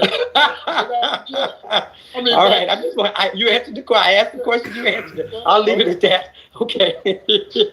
You still ain't told us why he was one of our best leaders we ever had in the black community. I still want you to elaborate on it. First of all, I didn't say he was one of the best. I said he wasn't the greatest. I said he's one of the wisest, and he was one of the wisest because he listened to counsel. You can't lead if you can't listen. Because leadership is not just what you know. It's recognizing what you don't know and being willing to follow in line. And when you can't do that, fall in line. I got you. If you can't listen to those who have expertise, to the Jews. He died at 95. He's still in line, all right. Yeah, he turned. He went from a revolutionary to yes sir, man. Whatever y'all want me. When I know that I'm speaking to people who didn't get their information from YouTube, hearsay, and Google, then we'll talk. But in the meantime, I can't battle those forces and got sense enough to know it. You said YouTube. Got sense enough to know it. It's a reason why he lived to be 90-something and Malcolm didn't. If Malcolm would have had the mindset of Nelson Mandela, they were going to get him regardless. And they were going to kill Malcolm regardless for one simple reason. Malcolm, more than any single person in the history of the United States, understood, which I can clearly tell y'all don't, you and those cats over the sea are the same people politically. And he was working to make sure you figure that out. That's why they killed Patrice Lumumba. It wasn't accidental. Lumumba was the first one they killed. Because Lumumba, unlike Malcolm, was going to be able to control not just the nation, but the Congo strategically is the most important country on Africa. And any African who's worth their salt will tell you, yeah, if you get the Congo, you pretty much got 50% of the country. Lumumba was prime minister of the Congo. He was the first one. Lumumba was killed in 4 months. September, he's prime minister. January, man. Anybody that was a threat to white supremacy was killed. Anybody that was. No, that's not true. It's not true. Huey Newton wasn't killed, for example. So before Huey turned to the drugs, that was later. Doing drugs. He started. That was later. Angela Davis is still. No, Angela Davis is still. Angela Davis ain't no damn white supremacy. I know, man. She's part of the LBGT now. What the fuck was you Yeah, that's because y'all locked in with secondary things. I put it this way. So Angela Davis. I'm not concerned who she fucks. Doesn't matter to me. We're talking about her politics. You don't need her speaking on our behalf because she's gonna try to mix gay people in with the black people's struggle. We don't need her bucking up the water. If two things would have happened, if Angela Davis's economic ideas were implemented tomorrow, 60% of Black America would be better in a year. Man, second, the Black Angela Davis, you haven't read her, so you haven't read her, so you can disagree, but I know you don't know what you're talking about. Angela Davis, Angela Davis is a fucking communist, nigga. The last thing she did was organize. She helped organize that woman march right after Donald Trump got her. He's been a communist since '69. They all was. Y'all shouldn't sprout your foolishness out so loudly. Good Lord. There's libraries, y'all won't read them, but coming off the mic can cuss somebody out. Come on, y'all. Come on, man. Right ass insult. That's why I'm pressing your ass. Was organized that women march after Donald Trump got elected. What the hell is that Angela Imagine Davis done? capping for lying Trump and cussing out Angela Davis. You already told everything. Nobody's talking about. Bruh, that'd be like you saying John Paxson better than you. All them niggas sold us out for motherfucking interracial sex access and motherfucking goddamn good jobs being a good old boy on Congress. Just like how John Lewis did. I spilled blood in Selma. They did shit for a nigga, man. But he sat on the floor. He sat on the floor and had a goddamn sit-in for gays and goddamn immigrants. He did. Fuck these motherfuckers, man. Okay, I ain't mad at you. I know this, though. All of you agree with this on Angela Davis, but since y'all are allergic to the library, you wouldn't even know if she said this. Angela Davis has written more than any black person in America against prisons, against the prison industrial complex. She said we should ban prisons, period, across the board. Angela Davis more than, and by the way, she spent 1.5 years there in solitary confinement, so she sort of know what she talking about. Because she spent the years up. Them girls turned out reform her whole life. No, Angela. You're in the Matrix now. More than answers her whole life. She has fought against the prison industrial complex like no black spoken about the abuse of black men in the political. Read her book, Women, Race, and Class. Even though the title says Women, Race, and Class, she has an essay in there on the prisons. And you got something to say. You ain't gonna read it and you talk. I'm not gonna read no feminist bullshit. Would you go to a doctor who said, I didn't study biology, but give me your arm? Yeah, bro, I know all about Angela Davis. I got a fucking Angela Davis. I ain't studied biology, but I got this white coat. Come on over and lay down. Well, y'all talking about her personal life. Yeah, y'all talking about, and you know the reason you talking about her personal life because you ain't got nothing to say politically. Man, nigga, true. What are we talking about? You ain't got nothing to say politically, so you might as well talk. Okay. Just like how y'all Kamala Harris echo chamber people don't have nothing to say about Trump. Y'all just got them anything better than Trump. You just can't let Trump get in there. I'm not voting with Sister Harris. I wish her well. I hope she wins.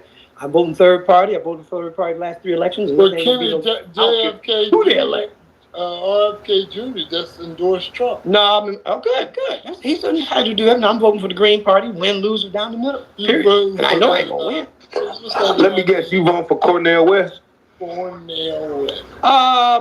If he gets on the ballot in Ohio, I don't think they're going to let him on the ballot in Ohio. I will vote for Cornell if he gets on the ballot, but most likely be Green Party. As of right now, he's not on the ballot. He's in court. So we'll see. These white folks in Ohio done turned a twist. I don't think they're going to let him on with J.D. Vance and his little criminal gang up in Ohio. Our state done went red in my lifetime. It's a painful thing to see. So if he's on it, yeah, I'm with him. Not Green Party. But you saying people talk about personal stuff when they can't disagree with politics. That's what. If you gonna say that, I didn't say that. I said you said we bringing up her personal stuff because we can't disagree with her politics. Right. I just said her. I didn't say people in general because I'm not assuming you don't know other people's stuff. I'm not saying you said it like that, but I'm just saying like I kind of generalized it the way I said it. Right, so I said that. Yeah. And the saddest part is, it's not like you can't know, but you just rather go to Google. You rather go by hearsay. But unlike you, and God's my witness in the University of Pittsburgh, when she came in 1998, I had a chance to sit in a room with her for 8 hours with 4 other people and hear her directly. I've heard her speak in person at least 4 times. I've read every book she's printed. So I don't agree with everything she says, but at least I know what I disagree with. It ain't just kiss her feet while you was at it. No, I missed that one, but I'm gonna get it next time, man.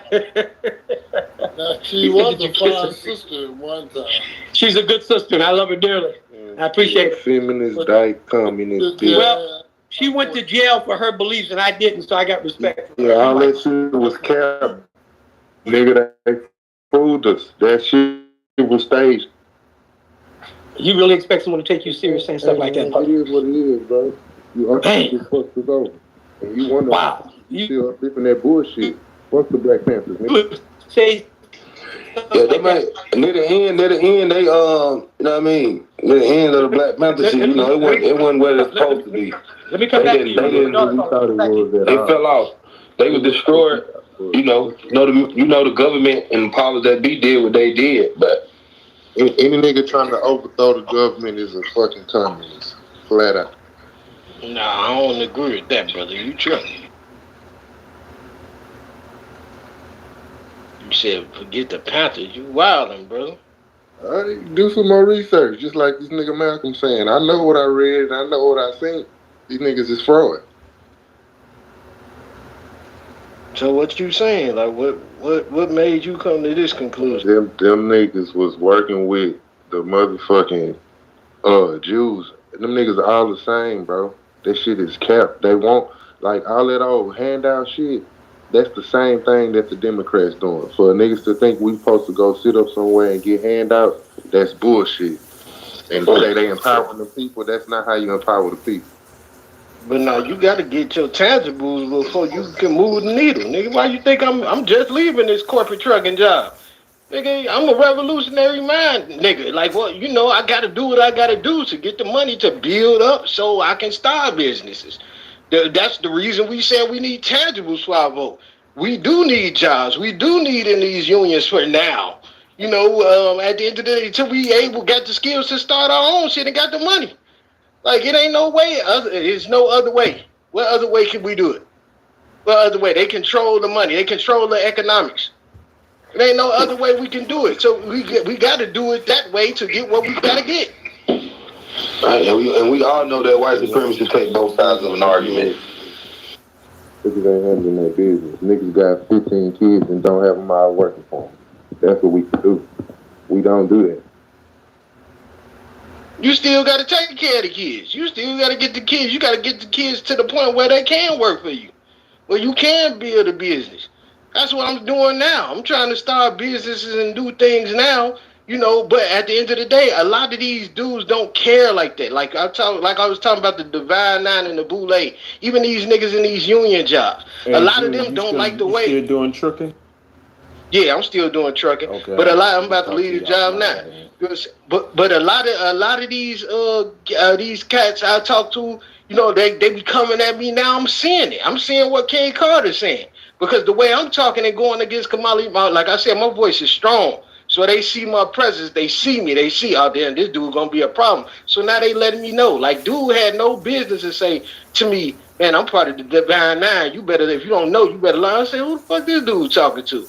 You know what I'm saying? But he ain't said nothing on my page since. So he was basically, letting me know what's going on. And like I said, I got brothers in the union and everything. I was part of the Teamsters union. These niggas sell out all the time. They cool with their jobs. When I looked up the Teamsters union and seen we only 15% of the Teamsters union at 2025 or 2024, I was flabbergasted. Like, what the hell? You know what I'm saying? But Julian, but you saying it's you. I'm saying we as a whole. Niggas ain't trying to get from up under white supremacy. Niggas gonna work for them niggas forever and get a pension. These niggas trying to retire. Exactly, but that's the thing you got to do. Like I said, I left the Teamsters. I didn't even get vested. I left in 3 years. I'm at this corporate job right now. I'm about to this is a comfortable job where I could retire. I could be good. I could get into their stocks. I could build up my 401k, retire, and be nicely set. But I'm not doing that. I'm gonna stack my money for this next 3 years if I last that long, because I'm sure they're gonna find my social medias eventually, because they already acting different. Like when I was at the Teamsters, they found my social media, and them white dudes wouldn't even talk to me after they found my social media. They all stopped speaking to me, and that was fine. And I still walked in there and looked them niggas in the eyes. Fuck y'all. You know what I'm saying? So, and y'all know what I stand for, and I'm coming in this job. You know what I'm saying? But at the end of the day, it is what it is. And then when you talk like I do, like I said, if they find my social media, I'm going to be a target at that point. You know what I'm saying? Just like my other job. And I'm sure they done found it here already, because I got some of my boss's numbers in my phone. And anytime you put something in your phone, your social media is going to pop up on their social media. So, you know what I'm saying? So at the end of the day, you gotta keep fighting. You gotta do. And a lot of these dudes that's comfortable, that's gonna get these pensions, that's been working these jobs, they done sold out our community a long time ago. You know what I'm saying? And ain't nothing wrong with you working in the job if you're going to get another brother in this job. It ain't nothing wrong. If you working in that union, I always believe build for yourself. But if you in a union and you've been there 20 years, and then my union steward, like I said, I got into it with my union steward. He's over the whole union in Chicago from Indiana. He over all that.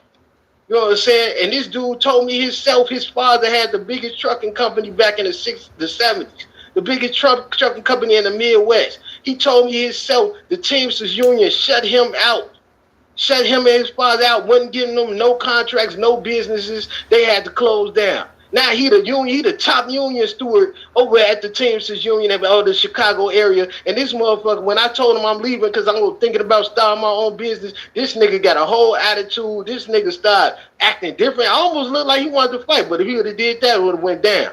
You know what I'm saying? But he was like, I didn't tell you that. I said, brother, you sat here and told me the Teamsters Union shut your father's business down.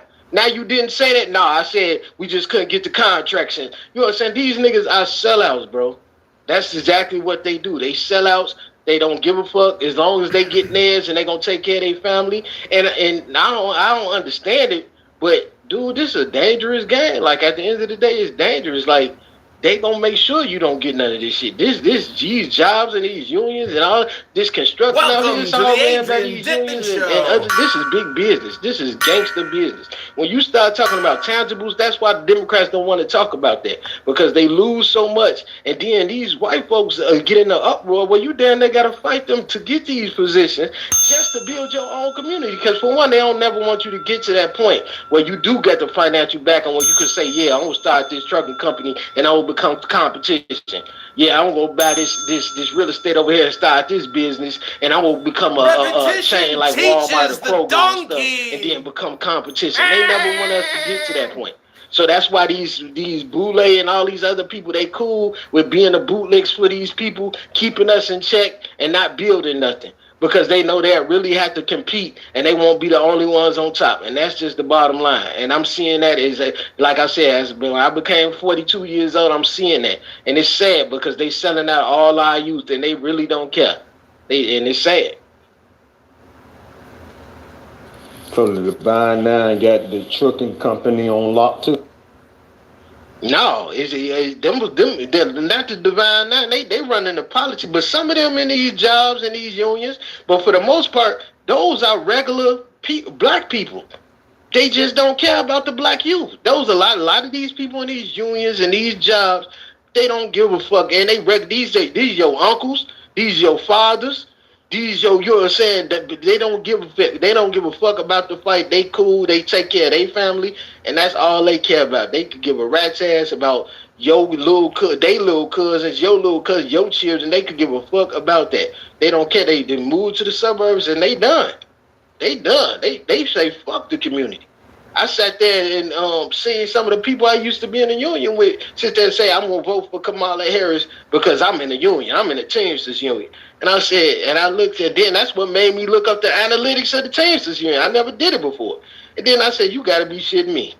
You mean this company been around, this union been around since 1913 and we only 15% of the workers in the Teamsters union? Latinos above us at 16%, and it's still 60% white people in this union. And you know how much the Teamsters union run everything from waste management to the trucking industry. That's UPS. That's ABF. That's all the top trucking companies. They are the union over. You know what I'm saying? All the top trucking companies, except for a couple, they are the union. You know what I'm saying? From these construction sites, they the biggest union in the country. So for us, and these are 100,000 plus jobs.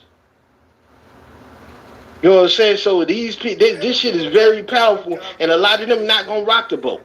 Like I said, the dude that's over the in the Chicagoland area, that's over like India, 3 states, dude black. And you know what I'm saying? You know, they don't talk about, they got a whole, and they part of the book because they got a whole black union division for the black union members of the Teamsters Union.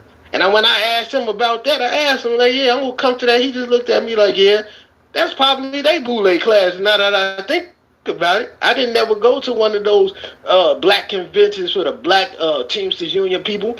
You know what I'm saying? But I think he said you got to be invited. So yeah, that's another probably secret society that I don't know about. But I never made it that far. But they sell us out all the damn time, and then they don't care. Like, and that's like I said, that's people that ain't part of the boule. A lot of these black people get these good jobs, and they could give a damn about the rest of the community. And unfortunately, it's sad because a lot of our people look what our people doing. They want to vote on their demise and vote for the Democrats. You know what I'm saying? At least if Trump, like I can't vote for Trump unless he put the platinum plan back on the table. If he say the platinum plan back in effect, he'll get my vote. If Kamala Harris said something, she had real ties with the black community, she'll get my vote.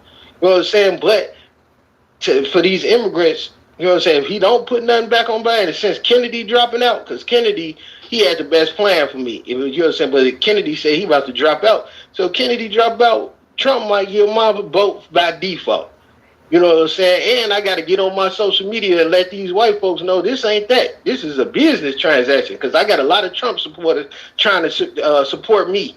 You know what I'm saying? Now talking about some coming around. You came around. Thank you that you thinking. Now fuck that. I'm not no Trump supporter. I'm for the black community. I'm about black business policy.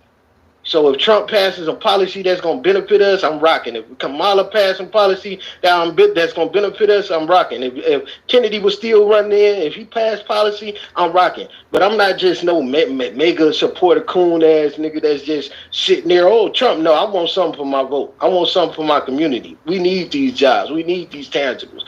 That dude was talking about $500 billion investment into our community. And we didn't vote for. We chose Biden, man. I don't know what the fuck wrong with us. We crazy. And I just read it. So it was my fault too, because I didn't vote for neither one of them. But I just read the platinum plan because of Steven. Stafford told me to read the platinum plan or whatever. And I just now read. No, that dude was on some real shit. But most black people still don't think it. I mean, I'm losing family members over that shit. My younger brother can't stand me right now, and I'll bust that nigga head. God damn it. You know what I'm saying? That nigga can't even stand me right. Man, you a Trump supporter, man. Fuck you too. Because you don't know no better. You can't get me over here dying laughing. That'd be the worst part when your family be on that shit, man, because my family out of there too. Yeah, I can't even talk to their ass about politics. Yeah, Vance just came out with some information on his support. He went to Chicago, or some people from Chicago in the barbershop were addressing some issues. Let me play this clip real quick for the room, if I may. If I can get this going. Hold on. Harris opened it up. Hold on. Here we go. Back to his leadership, we'll have a secure southern border, and the American people are smart enough to see that. This is J.D. Vance. I had the opportunity to go here in Chicago, talk with some voters. I made it very clear that I feel like black males are primed for the Republicans to take. But this is what they told me about the issues facing the country. Watch. And you're hearing from the Democrats are already things that they failed at over 30 years. Blacks are struggling more than any other demographic. We got the highest prison rate, highest high school dropout rate, highest murder rate. What's in it for us? Basically, most of us, I believe, we voted Democrat because that's what we was brought up to do. You know, you go to the poll, they say vote Democrat, vote Democrat. But I don't really see no change that they say they're doing. I think it's just, to me, a whole bunch of crap, to be honest. So when we see a senator dance in a barbershop, I promise you they can give you a fade. Well, I actually need a haircut from time to time, so maybe I will show up in the barbershop, Lawrence. But look, I mean, my message to black voters in the barbershop or outside of it, Lawrence, is pretty simple here. That the argument they're making is actually very much common sense here. What they're saying is the Democratic policies have failed the black community for a generation. I mean, you know my story, Lawrence. I grew up with a grandmother who sometimes struggled to find enough to eat. I know that a lot of families, black and white, are in that exact same situation, but grocery prices are up 20% thanks to the policies of Kamala Harris. And she stands there and says on day one, she's going to make groceries more affordable. Well, day one, Kamala, was 1,300 days ago, and you haven't done anything. And I think it's so inspiring that you have those men in that barbershop who are standing up and saying, look, whatever the media propaganda has been fed to us, we have not had better lives under the policies of Democrat leadership. So we're willing to give the Republicans a chance. I think we just have to go into these communities, make the argument and say, we're going to fight for you. We're going to fight for your wages. We're going to fight for your jobs. And we're going to fight for affordable housing and for affordable groceries for you and your children. That's what we're going to do over the next, I guess, 76 days, Lawrence. Senator, tonight at the DNC, Nancy Pelosi is going to speak. Bill Clinton's going to speak. Pete Buttigieg is going to speak. And Tim Walz, the governor of the great state of Minnesota, is going to speak. He's their vice presidential nominee. You and he will square off on a stage somewhere and, you know, at the one vice presidential debate, which has been agreed to. Have you figured out your main plan of attack against Coach Walz? Well, I have to point that out since you asked that, of course, Kamala Harris announced this morning that she's running from the Fox News debate. And what a disgrace it is for Kamala Harris and Tim Walz to talk tough, but then to run from the American people's questions, to run from these debates. I think if you want to be the vice president or the... Well, at least they're addressing black people issues, the Republican Party. You don't get this kind of conversation out of the Democrats. You know, he's willing to go to the barbershop, sit down, and talk policy. His willingness to do so is enough for me. Yeah, she ain't never done that, and ain't gonna do that.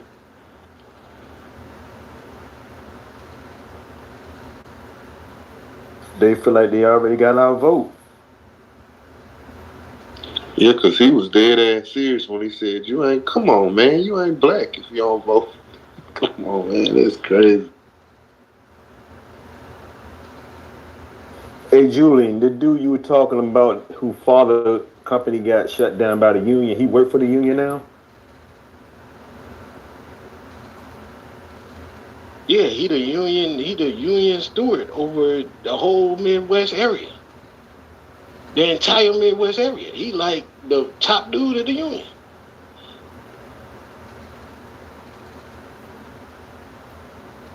In the Midwest. Wow.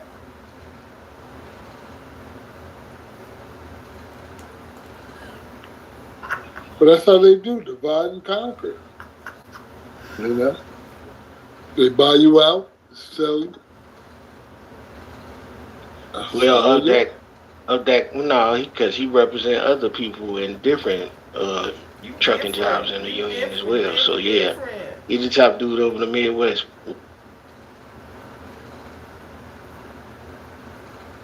But what did he do? He sold his company to become that position. Is that what you said? No, they put him out of business. Basically, blocked him out. His father couldn't get no contracts, couldn't, move nobody freight. They basically did how they always do. Get us up out of there. You ain't gonna get no business. Once they found, and he told me once they found out that they was black. And that's because he said that's where they was able to grow to that size because nobody knew. But once they found out, they blocked him out. And then when I was leaving, he had the nerve to tell me that that's what he didn't say. When clearly he was standing in my face telling me this. But I understand. They He did him. probably They was did like, him like they did him like how they did Damon Dash.